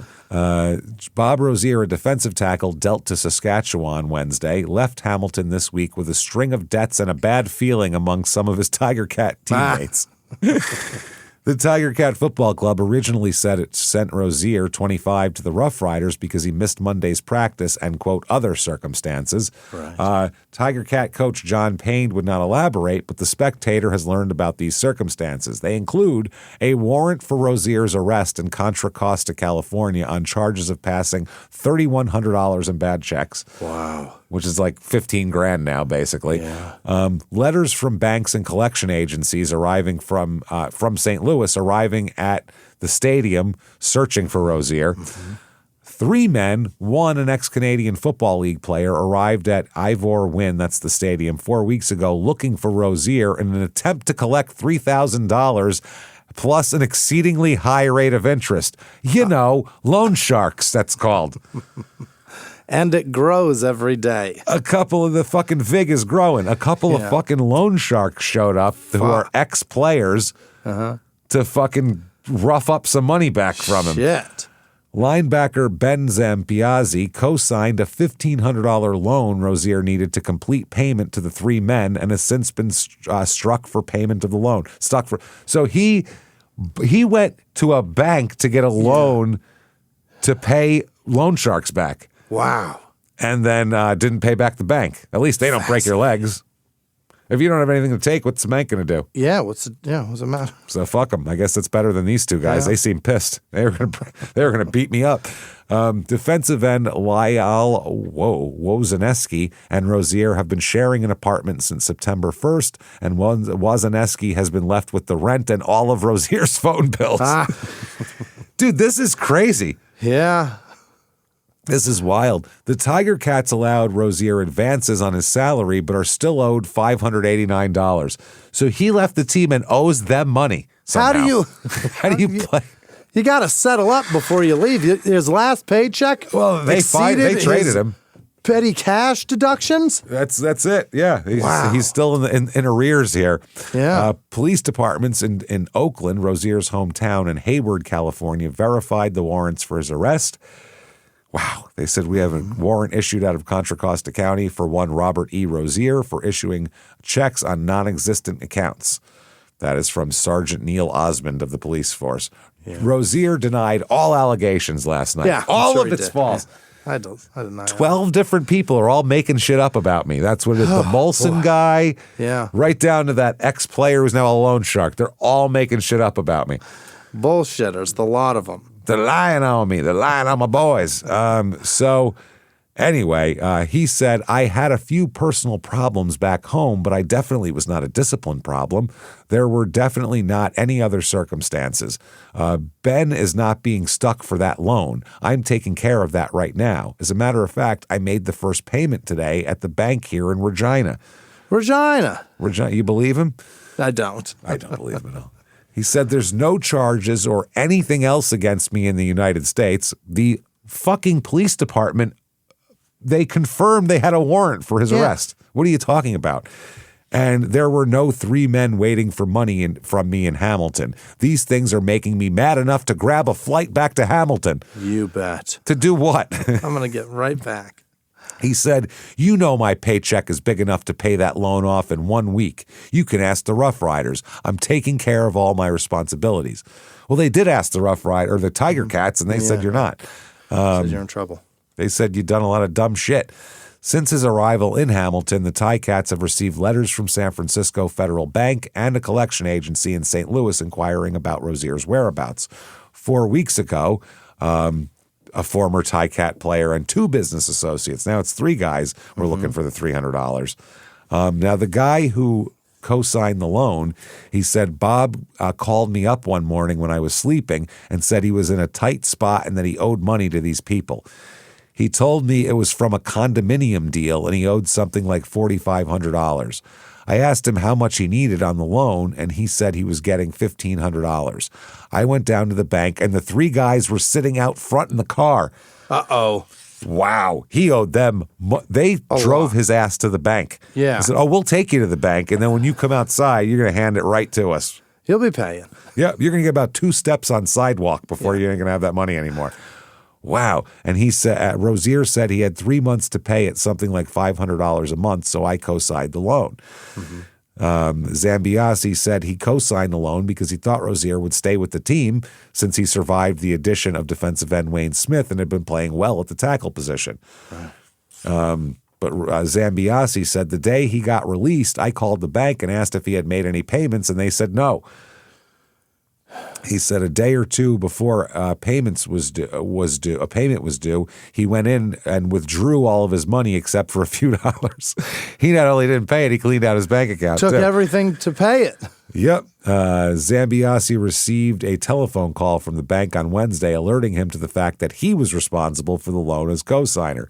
Another thing, Bob goes, he's not responsible for that loan. Yes, he is. You don't even live in that fucking country. Yeah. How are they going to get you? He said, I contacted Rozier Thursday in St. Catharines and asked him how much money he had. He said he had $700 and agreed to meet me at the bank. I had to leave before he ever got there, but when he did arrive, he had $45 on him. That's how much money he had. Jesus Christ.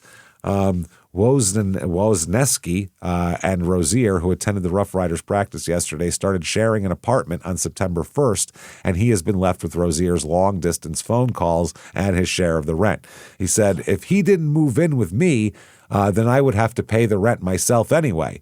He said, so, whatever, I would have been responsible. But he wasn't there much anyway, but I have to admit, I'm a little concerned about the phone calls, though. Sure. Yeah. If you're very young and you don't understand, in the 70s, all the way through the early 2000s, it was exceedingly expensive to make long-distance phone calls.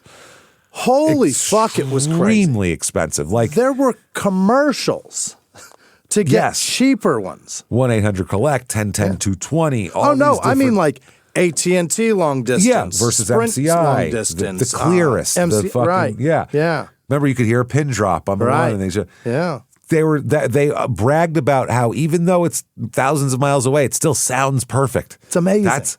And calls were really, I'm talking really expensive. Unbelievable. You'd make a 5-minute call, it'd be $10. Yeah. No joke. $10 in 1977. So like making a $50 phone call. 7 cents a minute, I think is what it was. That was later. Or it was 13 cents. It got cheaper as you went on. Yeah. I remember seeing like old ads. I love old newspapers. And I remember seeing old ads from like the 50s where they were like, and 60s where it was like, now you can call all your family, and it showed rates to different places. And it was like, only 58 cents an hour to New York. Or it was like, oh my God, or a minute. It's like, holy shit. 3-minute calls could range from $2 to $4. Yeah, that's what I mean.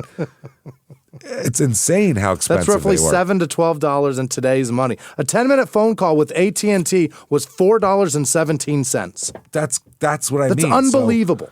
So if you had a girlfriend, you talked to her for a little while, it costs more than going out to dinner 5 times. It's fucking crazy. So nowadays you just pick up, you don't even think about that because the long distance is the same. But yeah, it was real expensive back then. So they said the Tiger Cats advanced or loaned Rozier over $2,100, and he left owing them $89 plus an additional $500 he received prior to being released.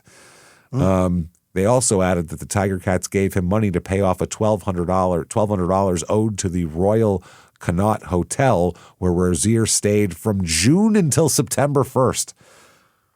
June, July, August, September. 3 fucking months. Holy shit. Well, you know what? If Robert does have any cash, I think he should head down to 92 Barton Street East. What do you got down there? And head over to Hanrahan's Tavern. By the way, wasn't that from Slapshot, Hanrahan? Yeah, that was a guy. Yeah. That was was that the goalie that his girlfriend eats pussy? I think that was the guy who they all hated, wasn't it? Was he on the team or was he the goalie? No. On the other team. Yeah, and his wife eats pussy. And didn't he taunt him? Yeah. I think so. Was it that guy? Yeah, because he was the guy that they were all afraid that would kill them. Who was that guy? The guy they were afraid would kill them all. That's the guy. Yeah, if he's drunk, he'll kill us. Yeah. That's what it was. Okay. Yeah. So this is Hanrahan's Tavern, and appearing next week, starting September 22nd, the beautiful, vivacious sex pot, Roxy Hart. Oh. H-E-A-R-T, like a regular heart. Who the fuck is Roxy Hart? Plus 2 other sensuous, erotic dancers. Continuous shows from 12 to 7. Okay. So there he is. January 23rd, 1981, cut by Saskatchewan. Uh-oh. They put him on waivers here. This is great. This is very Canadian, by the way. The Riders preferred not to state why they cut Rozier, but obviously it was not for any on-field activities. He was playing really well. Yeah. That's what a dick he is. Even if he's playing really well in a league that needs players, they're like, he's too much. He's just, he's stealing money from people. Yeah. Wow. By the way, he's also, and this is also very silly, he does all this, but he's also oddly religious. Really? Now, I don't know if this is an oddly religious thing or just kind of a offshoot of a very strict kind of certain upbringing. But yeah, because thou shalt not steal, right? Well, yeah, that's what it says. But here, at one time, they were at a banquet, a football banquet. There's a lot of banquets these guys have to go to. And he got upset at the table and said, because no one said grace. A bunch of businessmen and football players. And so he said, would you mind if I say grace? I don't give a fuck what you say. Say it to yourself. I'm eating. Whatever. Yeah. Knock yourself out, asshole. Yeah. I don't care. I'll be over here talking and eating like a normal person. You can, go ahead. So following this cutting from Saskatchewan, he then he's in Regina, Saskatchewan, and started writing even greater volumes of bad checks. We're talking a lot of money back then. Now he's going to catch me if you can. Yeah, he wrote bad checks totaling between $20,000 and $30,000 back then. That is so much. 80s. You could buy a fucking house in Saskatchewan in 1980 for $25,000. For sure, yeah. Easy. Like that's crazy. Wow. To cover his personal expenses, he's just living it up. Personal expenses? He's just writing checks for literally luxury items, and he's just living it up. He's never going to pay this back anyway. What the fuck does he care? He also participated in the commodities futures fraud in the same city, exploiting schemes that contributed to his debts and legal troubles here, obviously here. These activities prompted the RCMP, the Royal Canadian Mounted Police, to issue 32 warrants. 32. He's got 32 out? 32 warrants out for him in Canada. That's minus whatever's in California or St. Louis or anything else, for fraud and bad checks against him by early of 1981. He's got 32 warrants out for his arrest. So what do you do at this point? You step up to you belly up to the bar and you go, well, I got to turn myself in. Nope, he flees to the United States. He's fleeing. Leaving the warrants completely unresolved and really no way to resolve them. It's not an extraditable crime. It's not like you killed 5 guys. You can't bring them all the way back there for bad checks. Right. So kind of fucked now. Now he's been cut for being a dick from the Cardinals. He has been drummed out of 2 Canadian Football League cities and had to flee the country due to fucking warrants against him. Yeah. And then he's signed by an NFL team. Uh-oh. Think about the chance you're taking. Okay. It's not like he was great when he played for the Cardinals and, he's just kind of a dick, but we'll fix him. Yeah. He was a mess then. He's a disaster here. Who's the one franchise, Jimmy? And we asked this on the first time we did this, but who is the one franchise that would say, cut from everywhere, has 32 warrants? Maybe we take a complete flyer on him? I think we should obviously take a look at him. Who do you think it is? New England? No, or not Oakland? Back then. It's Oakland. Yeah, back then. This is pre-Belichick. Yeah. They still had some soul to them back then. And there's only 2 teams that are currently doing that at a nauseating pace. It is still, Vegas, if you want to call them that. Yeah, the Raiders. That's where they play. Yeah. But it's the Raiders. It's the unabashedly. Raiders. Boy, do they love it. And in the 70s and early 80s, they were a team of misfit toys. That was their whole, and they won Super Bowls like that. Yeah. That was their thing. They picked up guys nobody else wanted with a chip on their shoulder. And we aren't fucking hiding it. Nope. And we're going to put stickum on our hands, and we're going to fucking put paper mache on our fucking wrists and make it look like we have broken, but we're not broken. We're going to break you. And come to our house and play us. We're pirates, and we have it on our helmet. Yep, fucking filthy. So he gets signed to the 1981 Oakland Raiders here. They go 7-9 that year. Not great. Tom Flores, the coach. I think they won. Is it the 82 season going into 83? They won. I know they won that game. Marcus Allen had a great game. Not a Super Bowl, right? Super Bowl, yeah. Really? Yeah, the Raiders won that Super Bowl. I don't know. They beat the Eagles, I know, one year in the there? Super Bowl. No, this is Tom Flores. Okay. No, that one that you were talking about was Madden there. In 83? Yeah. No, it's Tom Flores. This is 81, so Madden was gone. Okay. Yeah, he was already in the booth then at that point. Yeah. This team I'm looking at, Chris Barr, the kicker. That's the first guy I see here. Matt's brother, probably?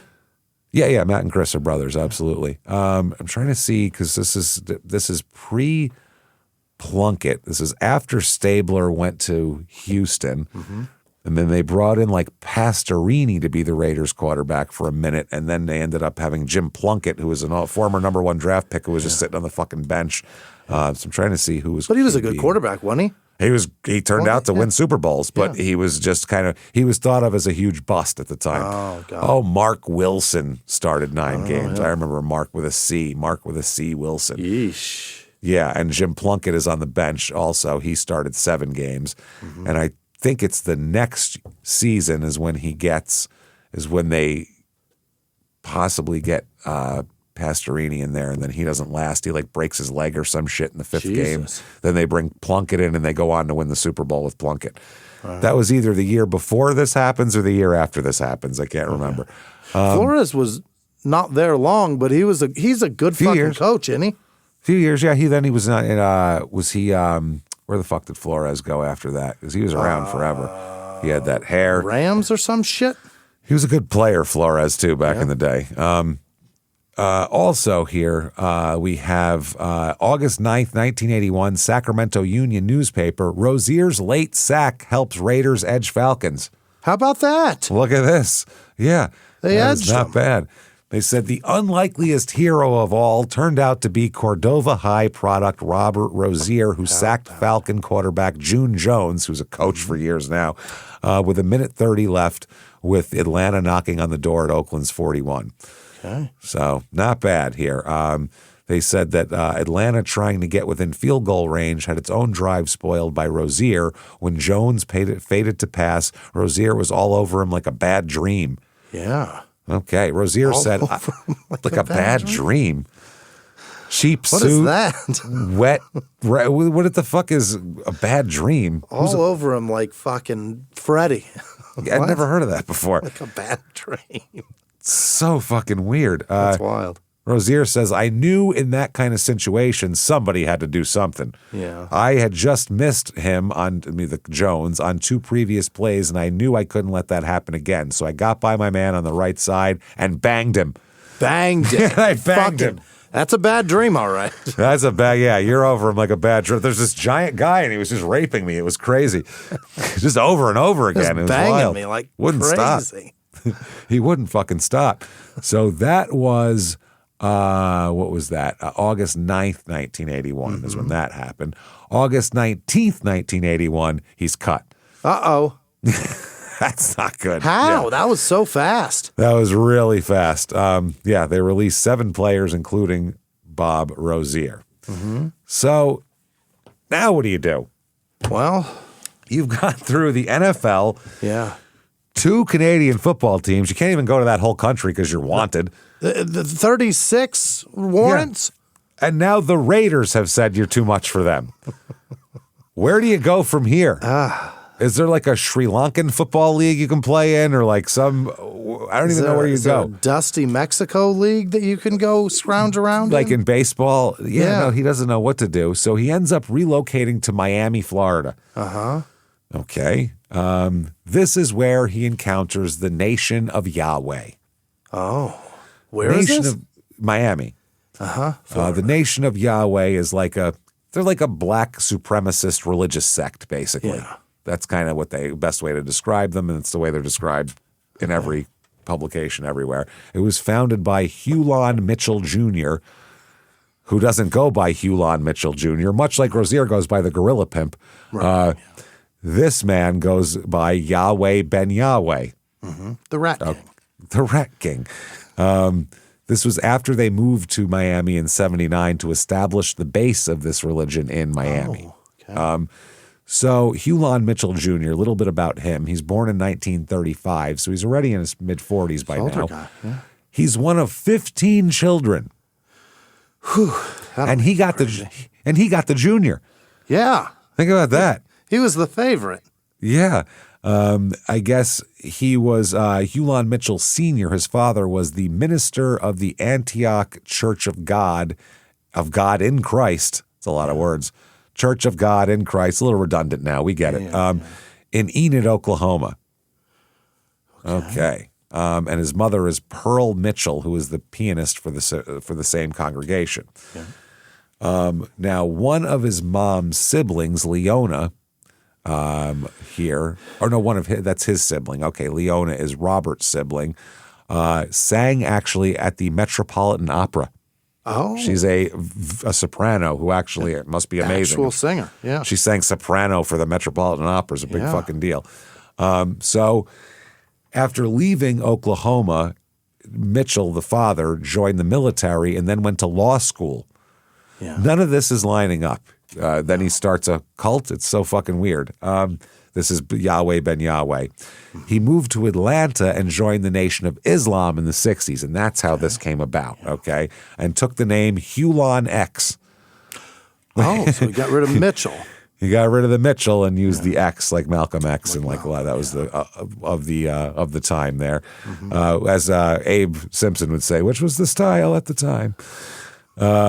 After leaving the Nation of Islam in the late 60s, he's like, they don't let me be full of shit enough in here. I really need to do some dumb shit. So he became a faith-healing Christian preacher. Full of shit is what he became. Okay, he's a healer. Became a scam artist, I believe is what that's called, right? Yeah. When you run scams and then ask people for money for specifically when it's medicine. when it's supplementing medicine for, miracles. Miracles, yeah. God damn it. How is that legal? I don't have a clue. You put can't up a tent and said, I'll heal you? Yeah. If $1 changes hands, I'm putting you in cuffs. If it's a party trick, great. If you take donations, $1 I'll beat you to death with my nightstick, I swear to God. Heal yourself after that one, asshole. If a medicine can't say treats, you know what I mean, causes any benefit of any abnormal problem. If it can't say that, then why the fuck can this guy say I can heal the sick? Exactly. Because the fuck is that? There are no rules. The same reason why churches don't pay taxes and every fucking body else on this fucking goddamn dirt called America has to fucking pay taxes unless you unless you lie to people. Unless you fucking open up a building, put a sign up and lie to them. Then you can take in as much money as you want and go ahead and keep it all. And say whatever you want. Fuck you. Yeah. You can't. Vitamin C. I'll go way better. Starbucks can't put a drink on the menu called a medicine ball because there's no medicine in it. Exactly. But this motherfucker can say he heals people. No rules with churches. That's the thing. That's what this fucking country has done. They've made it so we kiss these fucking ignorant morons' asses to the point where they can fucking run scams for decades. That's a scam. They get busted. There's no closing loopholes. They just go, he was a bad guy, but now his assistant's taking over and he's great. Yeah. It's the same scam every fucking time. I'll go to church with that cough and I'll cough the whole fucking time. I'll go to Starbucks and order that medicine ball and within a day and a half I feel better. Yeah. Better than fucking Benny Hinn could have done for you back in the day. It's unbelievable. Okay, sorry about that, but nothing drives me crazier than this. Us pretending like this is real for people because they're babies. I can't. It's not fair. I just can't. To call yourself a faith healer when you're fucking healing nothing. You're not doing anything. No. You're lying to people. So he calls himself Father Mitchell. Mm-hmm. That's his name he just comes up with. Okay, he's got names. Fashioning himself after Father Divine and Samuel Father Jehovah Morris, who were 2 black ministers and self-proclaimed divine connections to God. Yeah, This is in the early 1900s, so it's kind of, there's a thing to that. So Mitchell arrived here in Miami in 1978, where he gathered up some members of the city's black Hebrew Israelite congregations, because they have a lot of crossing interests as far as what they believe and, all that kind of shit, and founded the Nation of Yahweh. Mm-hmm. And by the way, this shit is having a resurgence right now. All religion is going crazy. Yeah, but there's a lot of this right now. The Yahweh ben Yahweh stuff? The black Hebrew Israelite thing is getting, very big online. Yeah. Do you think, and so all the other bullshit too. But, But do you think it has anything to do with the last time it had a resurgence was because of a certain group having a resurgence as well? You got to fight that one back down with this one. You know what I mean? I think stupid is cyclical. Stupid is cyclical. Yeah.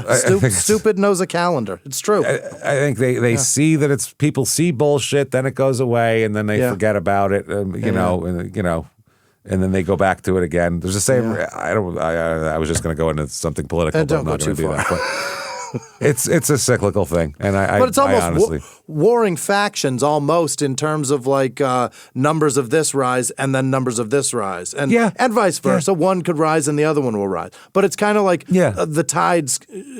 As soon as one starts to recede, the other one will too. Yeah, that's true. That's true. But when people are dumb and when they're confused too, they go. They're like 9/11. There's a big spike in religion after 9/11. Right.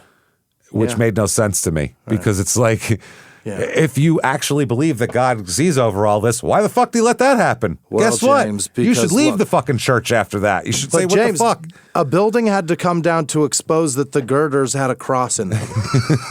Yes, that's what I mean. I get that by the way, I know that we have some people that are religious that listen and all that kind of thing, and thank you for taking our shit and our abuse for all this time. It's the best. You're very nice. Yeah. And guess what? You should be. That's what your goddamn thing says. Turn the other fucking cheek and be nice.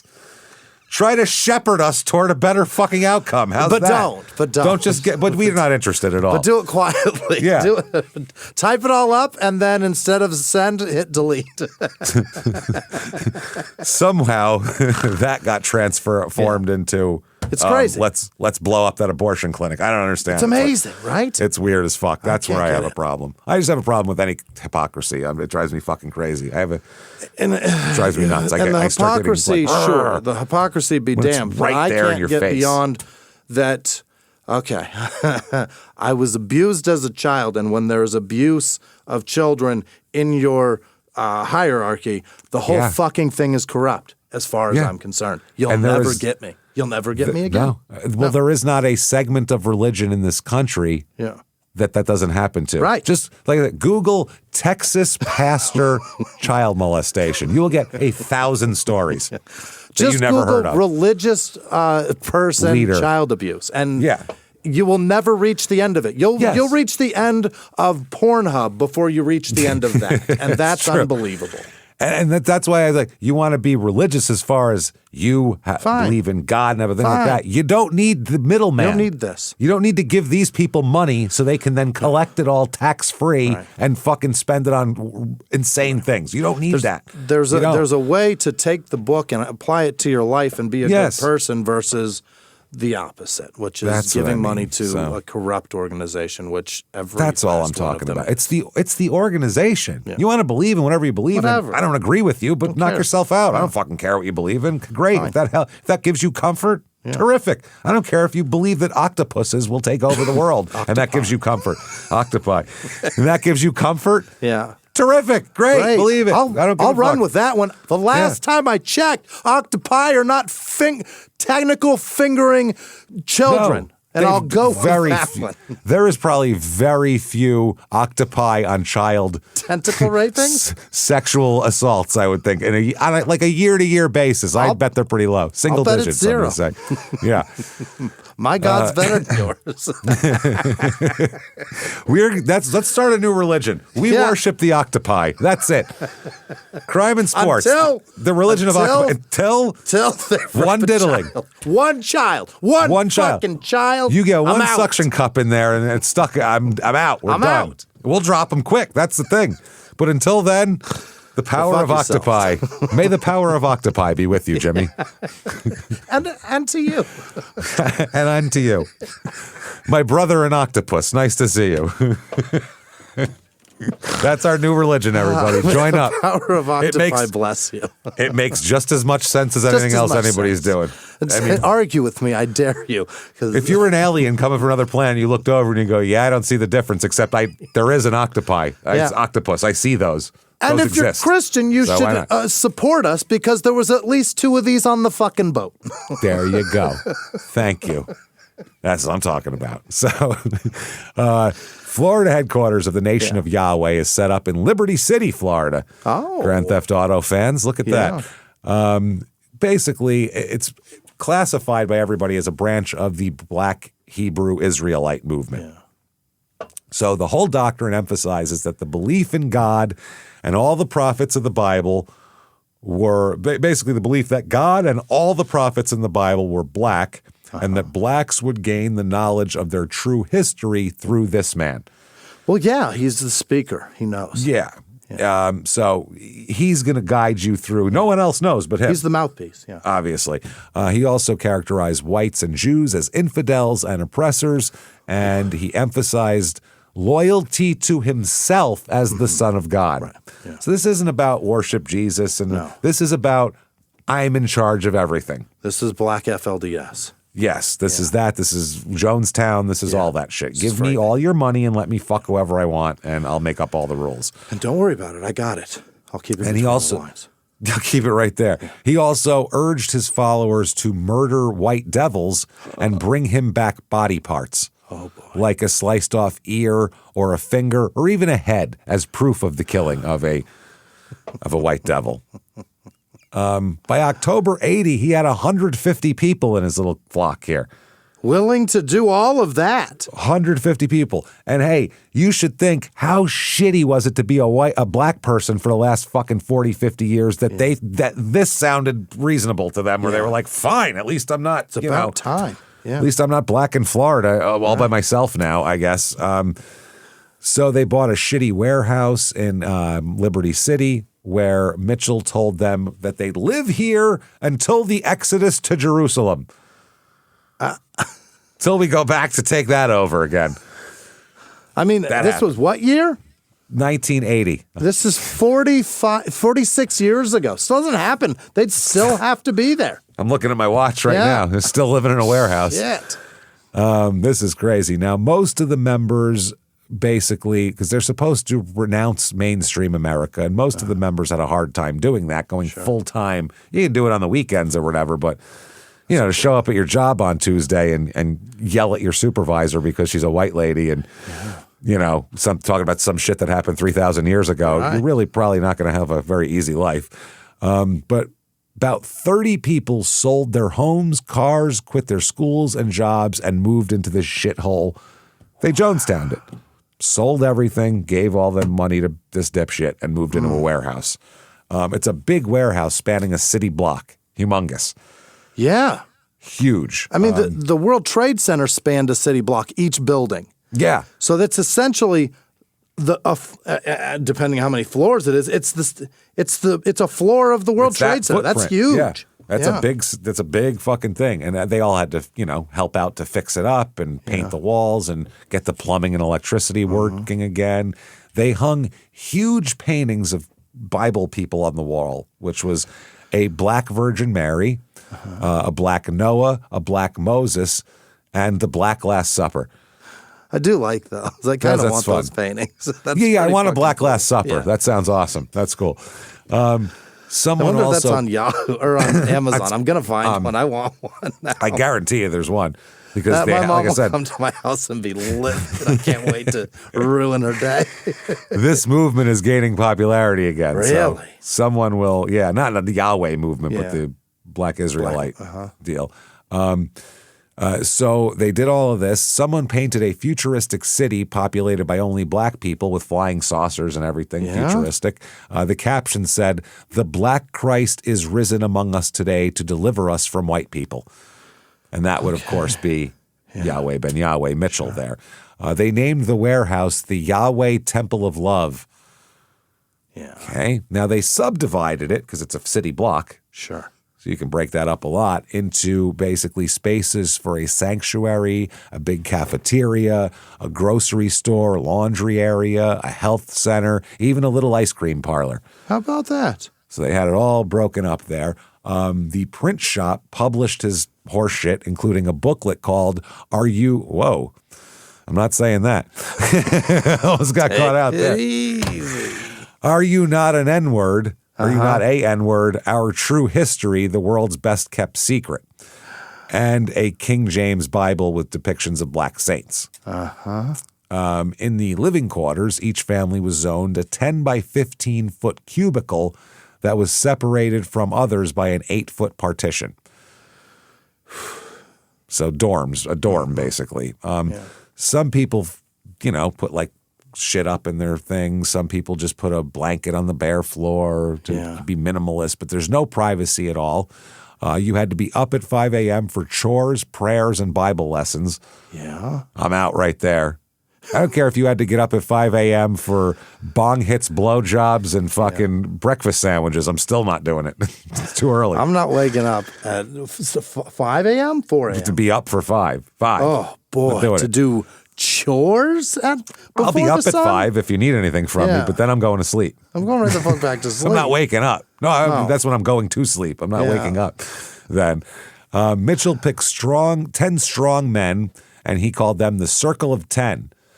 That's to monitor the warehouse and environ. So they're the security force, essentially. Bodyguards, yeah. They carried around wooden clubs they called the Staffs of Life. I'm going to beat people's asses with these Staffs of Life right here. That'll work just conversation fine. with you and my staff of life. Oh, man. Mitchell, when he did services, they had like loud music. Mm-hmm. And he was apparently a really energetic and energizing performer. Like, he knew how to get people fucking going and knew how to get them. South, he's seen it. Oh yeah, and he's been in religion. He knows how it works, and he's seen faith healing and shit like that. So, but a southern church sometimes can be so encouraging, and it can like a black southern church is so much fun. Well, they're to go singing to. and shit. That's fun. Yeah, because that's it's like it's just encouragement of how to be a good person, and then they're singing. Well, anytime you add singing and like good singing too, not that weird. Not that humming weird and shit. chanting. Actual like singing and clapping and people dancing. Like, it's awesome. Okay, now this isn't church anymore. Nope. Now we're doing a fun thing, and you're somehow morphing it to this belief system, which makes no sense. Yeah, that's the idea with it, is to make church fun and make living by the Bible fun. At least it's fun. And then this shit comes along and ruins it. The only time I've ever been to a church service was a black church. The only time I've ever been to a church service, I stayed at a guy's house, and we had to go the next day, and that was that. And it was fun as fuck. I didn't hear one word about Jesus or anything like that, but they sang all these fucking songs, and it was fun, man. We had a great time. Afterwards, I was like, if he wasn't saying Christ every 3 words, that just sounded like a great party. That was fun.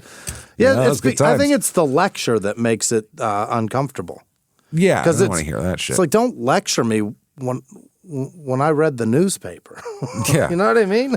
Don't lecture Catholic me when I saw a dude that you know that's not living by what you just said. Not at all. Not at all.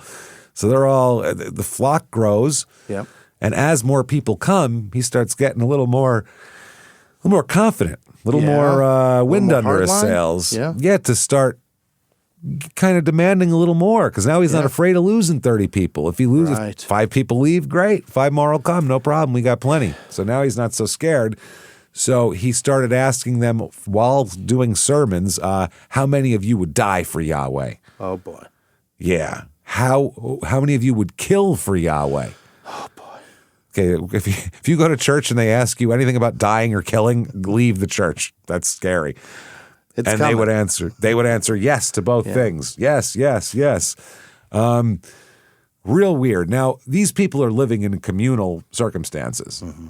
This is kind of very Jonestown-esque, basically. Everybody contributes. And people started discussing how Ben Yahweh Mitchell would be starting to have some weird activities that they didn't like. He'd slip into ladies' rooms in the middle of the night for Bible lessons. Ladies' bedrooms. That's all I have, 10 by 15 spots. Right. He would slip in at 3 a.m. to give a Bible lesson to an attractive young woman. He just spoke to me. Your tits need a Bible lesson. Yeah. Let me tell your tits about Jesus. Yeah. What do you think? With the lights off, too, obviously, because, that shows how much you know the Bible. Yeah. When he found out people were talking about him, he said, "How dare you? Yeah. How dare you? I'm celibate." Yeah. Oh. With a straight face, told people that. Don't fuck. They said, Yahweh requires me to be celibate, so how dare you get mad at me for instructing these women that needed help and instruction in the middle of the night in the dark and in their private quarters. Does he know that church? He's not the only one that knows that he fucked? You know what I mean? The people that he fucked would probably know, right? Are they not going to say a word? Because, if you had that person in the room and you with a straight face told everybody else in the room, I'm celibate, at least one person in this room knows you're a giant fucking liar. Oh, yeah. Several. Yeah. Same thing with Jim Jones when he would say that shit, and people knew what he was into. Guys, there was people in the flock that helped him get his pandering charge dropped when he was trying to hook up with gay dudes in the fucking bathroom of a movie theater. How does that not spread? It's the same thing. It does spread, but then they all put it out of their mind because that's what this is. This whole thing is to take logic, crumple it up in a ball, and throw it out. That's what religion is. Take logic, set it on fire, and believe this set of shit. That's what's real, not what your brain sees. But it's been shown to you. I am celibate. Don't ask her. What is that? Yeah, I'm celibate. Even though you saw me go in there in the dark at 3:30 in the morning. And she felt me go in there. Damn your lying eyes and vaginas. That's what he said. Damn your lying eyes and vaginas. It's all bullshit. But what dripped out of me, Ben Yahweh? The Lord. That's the Lord's spirit. Boy, was he moist. The Lord sometimes has a little extra moisture that he needs to release. It will make your vagina rain. Wow. He did sex ed classes. And required women and young girls to attend midwife classes that he himself conducted. Yikes. Because he's the expert on vaginas, I'm sure. Right. They were told to shun modern medicine and have their babies at home, like in Bible times, which back then was considered so ridiculous because, we finally got it to where everybody can go to a hospital, and now that's becoming popular again because people are dumb as fuck. Dumb as fuck. ODB's son just did it, James. Who? ODB's son just did it. Okay, yeah, dumb. People are doing it all over the place. Idiots. You're going to lose a child, man. It's the dumbest shit in the world. There's a reason why we go to the goddamn hospital. They have all those fucking medical things going on there. And yes, most childbirths, the kid pops out, everything's fine. Yeah. A lot of them, there's hemorrhaging. What if you start hemorrhaging? Complications. Yeah, right. What if you rip your fucking taint in half and start hemorrhaging out of your asshole? Then what happens?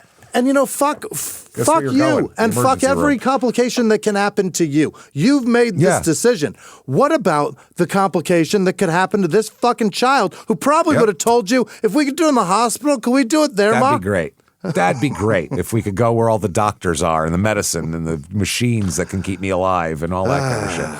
That drives Instead, me you're going to have to rush this child to the hospital in an ambulance now where they could die on the way. There's so many fucking opportunities for this child to get sick and hurt now. So fucking many. He wants them to shun modern medicine. Couples were forbidden from using birth control. Mm-hmm.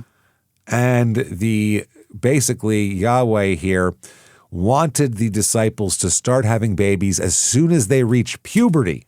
Oh? Which is, can be 12 for a girl, 11. So then she's open season. When she's 12, start having babies. Oh, boy. This is crazy. He wanted to grow the movement. That's why. We can grow these people organically out of ourselves. He said, "Get it, brothers, sisters, give it up." That's what he was saying. You get your dick hard, get in there, and sisters, you be ready to get fucked because that's what's going to happen. Yeah. He said, it's not about falling in love. It's about multiplying. Have babies and let's subdue and control the earth. Yeah. That's what he wanted. He recorded children who were born in the warehouse into a large black binder called the Lamb's Book of Life. Oh, boy. It's the same book where basically where he said that he's going to record the names of the believers who will be saved from hell according to the Bible. Yeah. Now, in the midwife classes, this was supposed to be a private thing, but apparently the details leaked out later, as it does. Yeah. He had no formal medical training, by the way. None whatsoever. Not even cursory, didn't take a class, didn't take like a CPR class down at the community center one day or something. Nothing. He read the women books on how to home deliver babies, then had them undress and inspect each other's genitalia. Nice. What do you think that's about? Yeah, I like seeing women with their faces in each other's crotches. This is just terrible. He showed one of them how to use douche demonstrating on a volunteer. What? Come up, bring your pussy up here. I'm going to douche it in front of the whole crowd so you can see how it works. He had one woman lie naked on her back and another blow into her vagina, telling them, this is the greatest lie of all time. If you've ever wanted to see women make out, this is the way you do it. Had her blow into the vagina and told them that's how you perform CPR on unborn babies. Ha! You blew? Oh, my God. How? Come on, man. That is how you get... That's not how you perform CPR on anybody or anything. Anybody.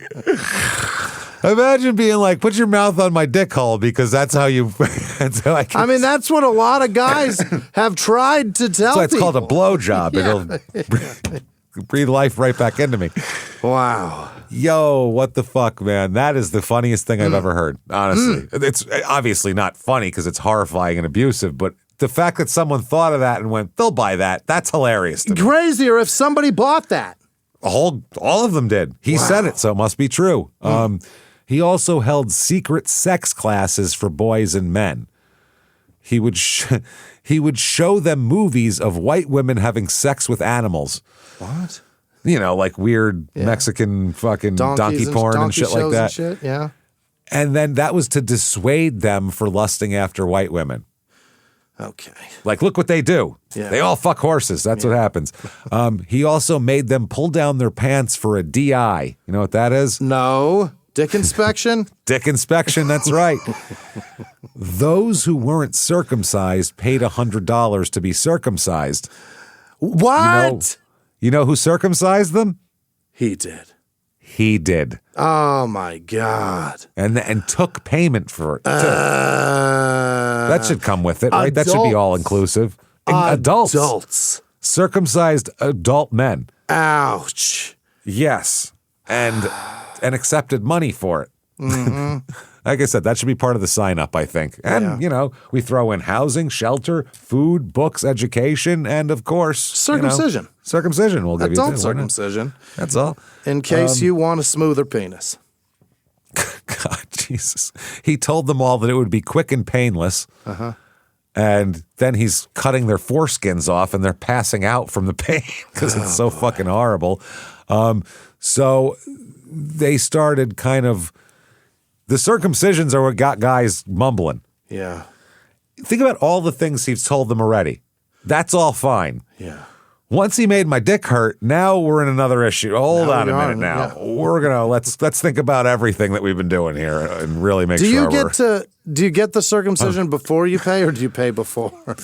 He must take the money before. He's like I'm a prostitute. He goes money up front. Yeah, I'm not going on opportunity to get a refund. No, fuck no.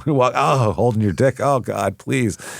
So they started talking about it then, about with their wives and girlfriends, about look what he did to my dick and all this type of thing. And then they started kind of questioning his authority and things like that. Okay, we'll do this last little bit here, and then we'll hold this off till next week, because this is crazy already. Yeah. And we're nowhere near done with this. This is insane. My dick is so sensitive now. I've been holding it very close to my body for a while here Mine's during this recording. inside. I have a vagina. Well, they're going to give it mouth to mouth. He curled up inside you?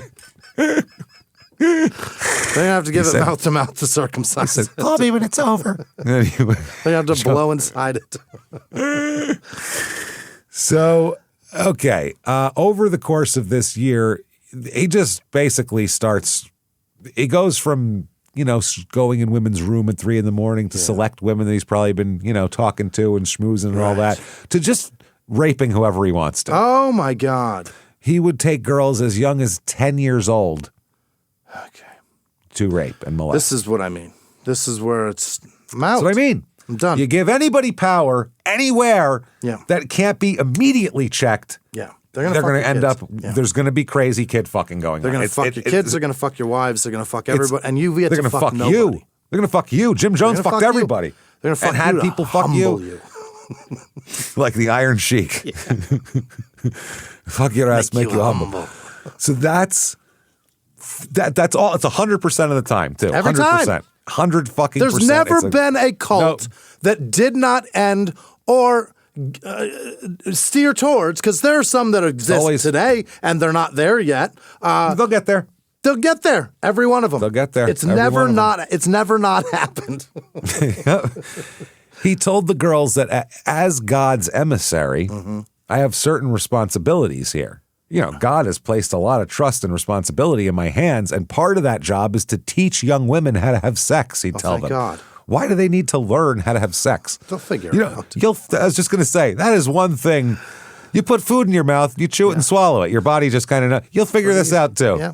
Especially if you're a girl. You really don't have much to figure out. I mean, you could learn how to fuck better, but you could never have heard of sex and say, I'd like to have that. Yeah. And be fine. And the guy would never complain. He'd go, you were great. Even further. There are women that are in prison that don't have men around. They're still fucking. They're still fucking.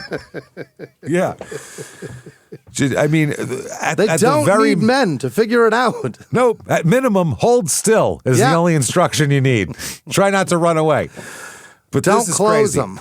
And this is children. Unbelievable. This is disgusting. This isn't adult women who chose to come here of their own volition and whatever. These are children. They have no fucking say over anything. Horrific. In exchange for keeping a secret, he would give them tons of gifts. Yeah. The young girls. Dresses and necklaces and trips to fancy restaurants and stuff like that. Grooming. Grooming and whining and dining and molesting and being a disgusting monster. One of the girls he abused would later tell investigators that Mitchell had sex with her and another very young girl at the same time. He's having like 6th grader threesomes, this fucking monster. So uncomfortable. More women would eventually come forward to tell about his sexual abuse. One married woman later testified that Mitchell forced her to have sex with him for 4 days after she delivered a baby, or 4 days after she delivered a baby, forced her to have sex. Oh, my God. Ripping all of her stitches out. You're supposed to wait 6 weeks. You're supposed to wait quite a while. It's 6 weeks. That's how long you're supposed to wait. And that's if everything's fine. And he's 6 going weeks. 4 days. 4 days. Of somebody else's. Of course, too. One of Mitchell's sisters, who joined the cult and later ran away, said he raped her. And another sister back in Oklahoma before any of this even started, and that he even molested one of his own biological daughters. That's the entire... Every woman he knows he's raped, besides his mother and his grandmother, maybe. The playbook has been exposed. That's it. That's the game. That's the whole reason for the season now. Yep. Let everybody pay for me to live a luxurious lifestyle while I rape people. Fuck everybody. That's all it is. That's all it is. So, all right, we will leave it off at that. We'll leave it off at you people. So beautiful. Wanting to choke somebody to death. Let's start there because I'm about grossed out here. Yeah. This is episode 1, everybody. There's going to be a few of these, and it's only going to get crazier. There's going to be murder involved and rape, and it's absolutely disgusting. So, anyway, thank you so much for checking this out. Through a good portion. Yeah. And by the way, the last Last time we did this episode, it was like an hour, 10 minutes for the whole entire story. We're almost double that already. We're almost double that, and he's barely in Yahweh.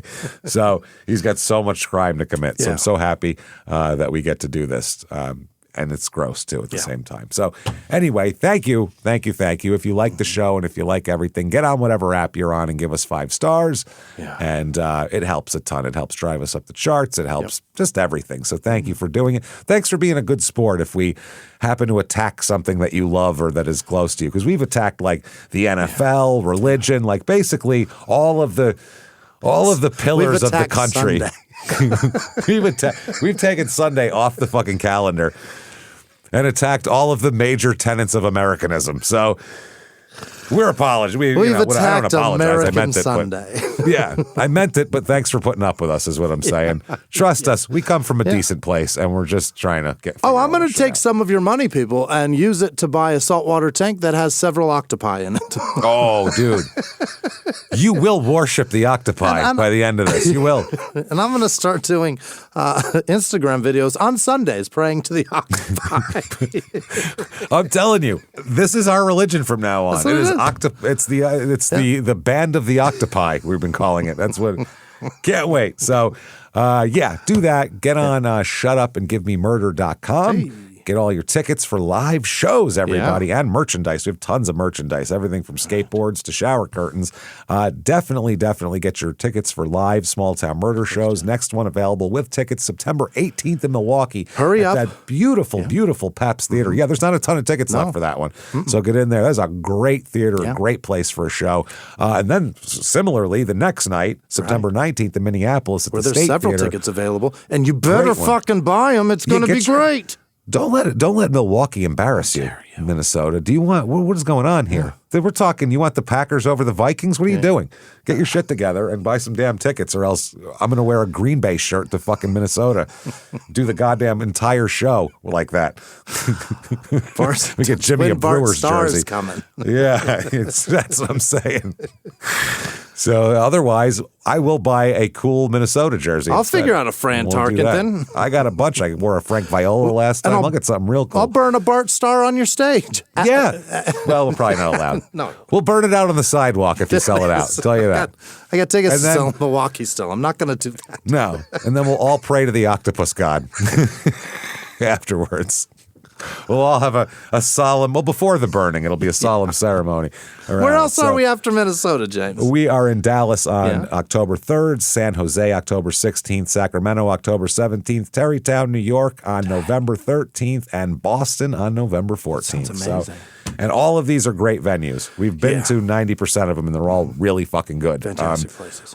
We are picky with venues when they come to us. There's cities we don't go to. Yeah. We said, because we didn't like that venue, and we thought that honestly, we thought you guys didn't like it. Yeah, it's not us. It's all a stage for us. We don't fucking care. For the most part, we want comfort for you. If it's a city, it's because we don't want to go to that city.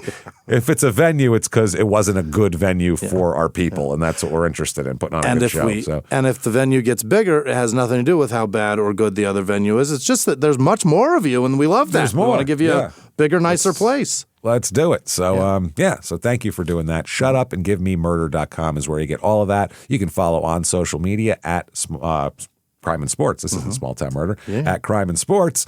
You can do that. Also listen to the other shows, Crime and Sports. This is this one. Then we got Your Stupid Opinions. Then we got Small Town Murder twice a week. And on Netflix. Get your ass in there and watch it. Unbelievable. So do that. Hang out with us. Then when it's all said and done, get yourself Patreon. My God. Patreon.com/crimeinsports, just like this show, is where you get all of the bonus material, and there's a ton of it, and we keep pumping it out. We love that shit, man. We love that bonus material. Anybody $5 a month or above, you get every damn thing we put out. As soon as you subscribe, you get almost 400 back bonus episodes we're up to now. Immediately to binge. It's like a whole other show. Right. So you can do that. You can hang out with us like that. Then you get new ones every other week, one Crime and Sports, one Small Town Murder, and we just give it all to you. Just take it all. Just do it. This week, much like your Yahweh ben Yahweh, and we're We're just get all of it. We're just congregants. We say, here, take everything.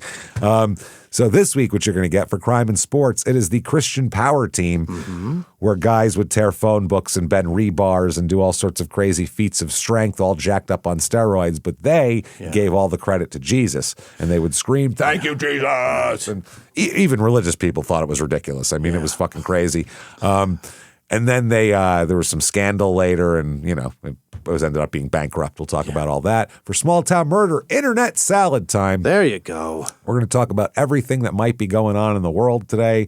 We're going to talk about some shit. I know we're going to talk. Some people wanted us to comment on that roast that just happened. We'll talk about some of that. I don't give two fucks about it. We'll just go all over the internet and see what people are interested in, except for politics. And that's only because we feel like you can't go anywhere without being overwhelmed by politics. Maybe we give you an hour where you just go, okay, now back to the real world. That's fine. That's what we want to give you. So do that. That is patreon.com/crimeinsports. And you get all the shows we put out ad-free as well. Ad-free. And you get a shout out. Let's go. Right about this part of the show. Jimmie, hit me with the names of the people who would never, ever try to entomb us in a fucking giant warehouse while they rape our daughters. Right. Jimmie, hit me with them right fucking now. This week's executive producers are Elena Zemmel, my favorite Canadian. Frank LaCroix, my God, sir, what a story. Frank, that's a wild story, Frank. Thanks, brother. You're we'll amazing, get back to you. Frank. We got to talk to you, Frank. Jesus. You got quite the tale. Thank you. Yeah. Gary Howard is in High Point. I think that's North Carolina. Dylan Carico and Beth Bew. Oh, thanks for the Thank bowl you all too, so Gary. much. You're amazing. Other producers this week are Brendan Abels, Liz Vasquez, Scott Brendan, Richard, Penny Boyce, Happy Hour checking in Splendora, Texas. Some of Janice our favorites Hill, this week. Nathan Rose, Monsanja, happy birthday. Happy birthday. These are like a lot of our old school favorites this week. It's a bunch of people that jumped onto PayPal this week. Thank you all so guys. much. Other producers this week, Olivia Colwell, and then also another Olivia. I don't know if they're related. It's possible. Chloe Miller, Rain Ellery, William Inskeep. He's been around for a while. He may have just gotten right back into Patreon. Cool. Deanna with no last name. Ashley Carey, Matt Schertzer, Anna Pinero, Tony Bauer, Melissa Gerber, Lindsay Cook, Kiki with no last name. Boogie in your butt. Or don't. I wish you didn't. Marissa W. Please don't. Kristen Elric. Michael with no last name. Dustin Grace. D'Angela Warren or D'Angela. I don't know. There wasn't an apostrophe. Tina Radon Checkets. Jay Nutt. Michelle Davis. Kara Butcher probably. Jeanette with no last name. Leanne French. Nicole Smith. Anna's daughter, I imagine. Kelsey Jones. Yeah, sure. John Archer, Aaron Maxon, Julie Parrish, Ram with no last name, John Finnegan, Heather Page, Samara Jenkins, probably Samara, right? Freddie Smith, Brian Dees or DS, I don't know, Jonathan Graves, Maddie Hall, Larry Baker Jr., Scott McDonald, Dustin Chenault, Karen Shoemaker, Danny with no last name, Ashley Marks, Alec Haddad, Denise Dage, or Day, D-A-I-G-H, that's Days usually. Sandy Pocock, Ingrid Meyer maybe. Kyla with no last name. Terry with no last name. Lauren with no last name. Sam Fenster, Lori Sullivan, Elizabeth Heitner, Eileen Schilling, Melissa Hernandez, KK, Sarah with no last name. No with no last name. Please, no. Haley Yee, Jackson Baxterson, Zach with no last name, Joey Matthew, Heather Pates, Michael Penland, Trevor Wood, Shane Philbin, Patrick Haggerty, Alan Kress, Lil Pumpkinhead, whatever that means. Sarah Black, Jessica Roberson. What is it? Tiny and orange. It's self-explanatory. Yeah, that's what it is. Neil, I imagine. Niall. Is that Neil Gatton? Niall? Or is that Nail? I-A? Or Niall. That's Neil, right? I don't know. Yeah. It's got or to be Niall. foreign from America. Anne McGee. That's probably a British person going, foreign, my ass. Bollocks. Yeah. Joanne Segar, Burkhart with no last name. Melkos A.Z. I don't know what that means. Vanessa O'Connor, Beth Churchill, Nigel Hannon, Camby with no last name, Byron Ma, Rhett Reed, Tyler Libby, Kitney Sharaya, Kelsey Check, Oh, like the Czech Republic. Jolene Navin, Cindy Gamble, R. This show brought to you by the letter R. Brian Crawford, Hannah Marie Mayer, Pluto with no last name, Kristen Hawks. Nope, that's Christopher. Holy fuck.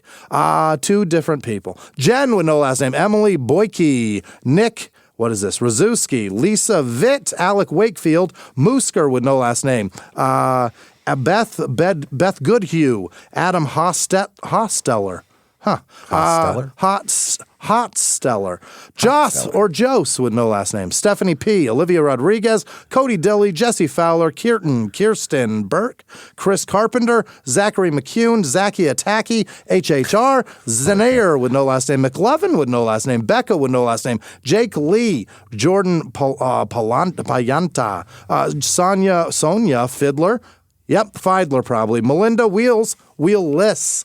And Aubrey Shipman, and all of our patrons. You guys are the best. Thank you so much. Thank you, everybody, so goddamn much for all that you do for us. Honestly, we cannot tell you, and for all seriousness, we can't tell you how much we appreciate it. Thank you for supporting the show. Thank you for hanging with us and propping us up. We really appreciate it. And we will keep trying to do the best for you that we possibly can and keep you hanging with us. Definitely want to follow us on social media. Real easy to do. Just head to shutupandgivememurder.com. Everything you could possibly need and links to it all are right there. So keep coming back and seeing us week after week and live from the Crime and Sports studios. We will see you next week. Bye.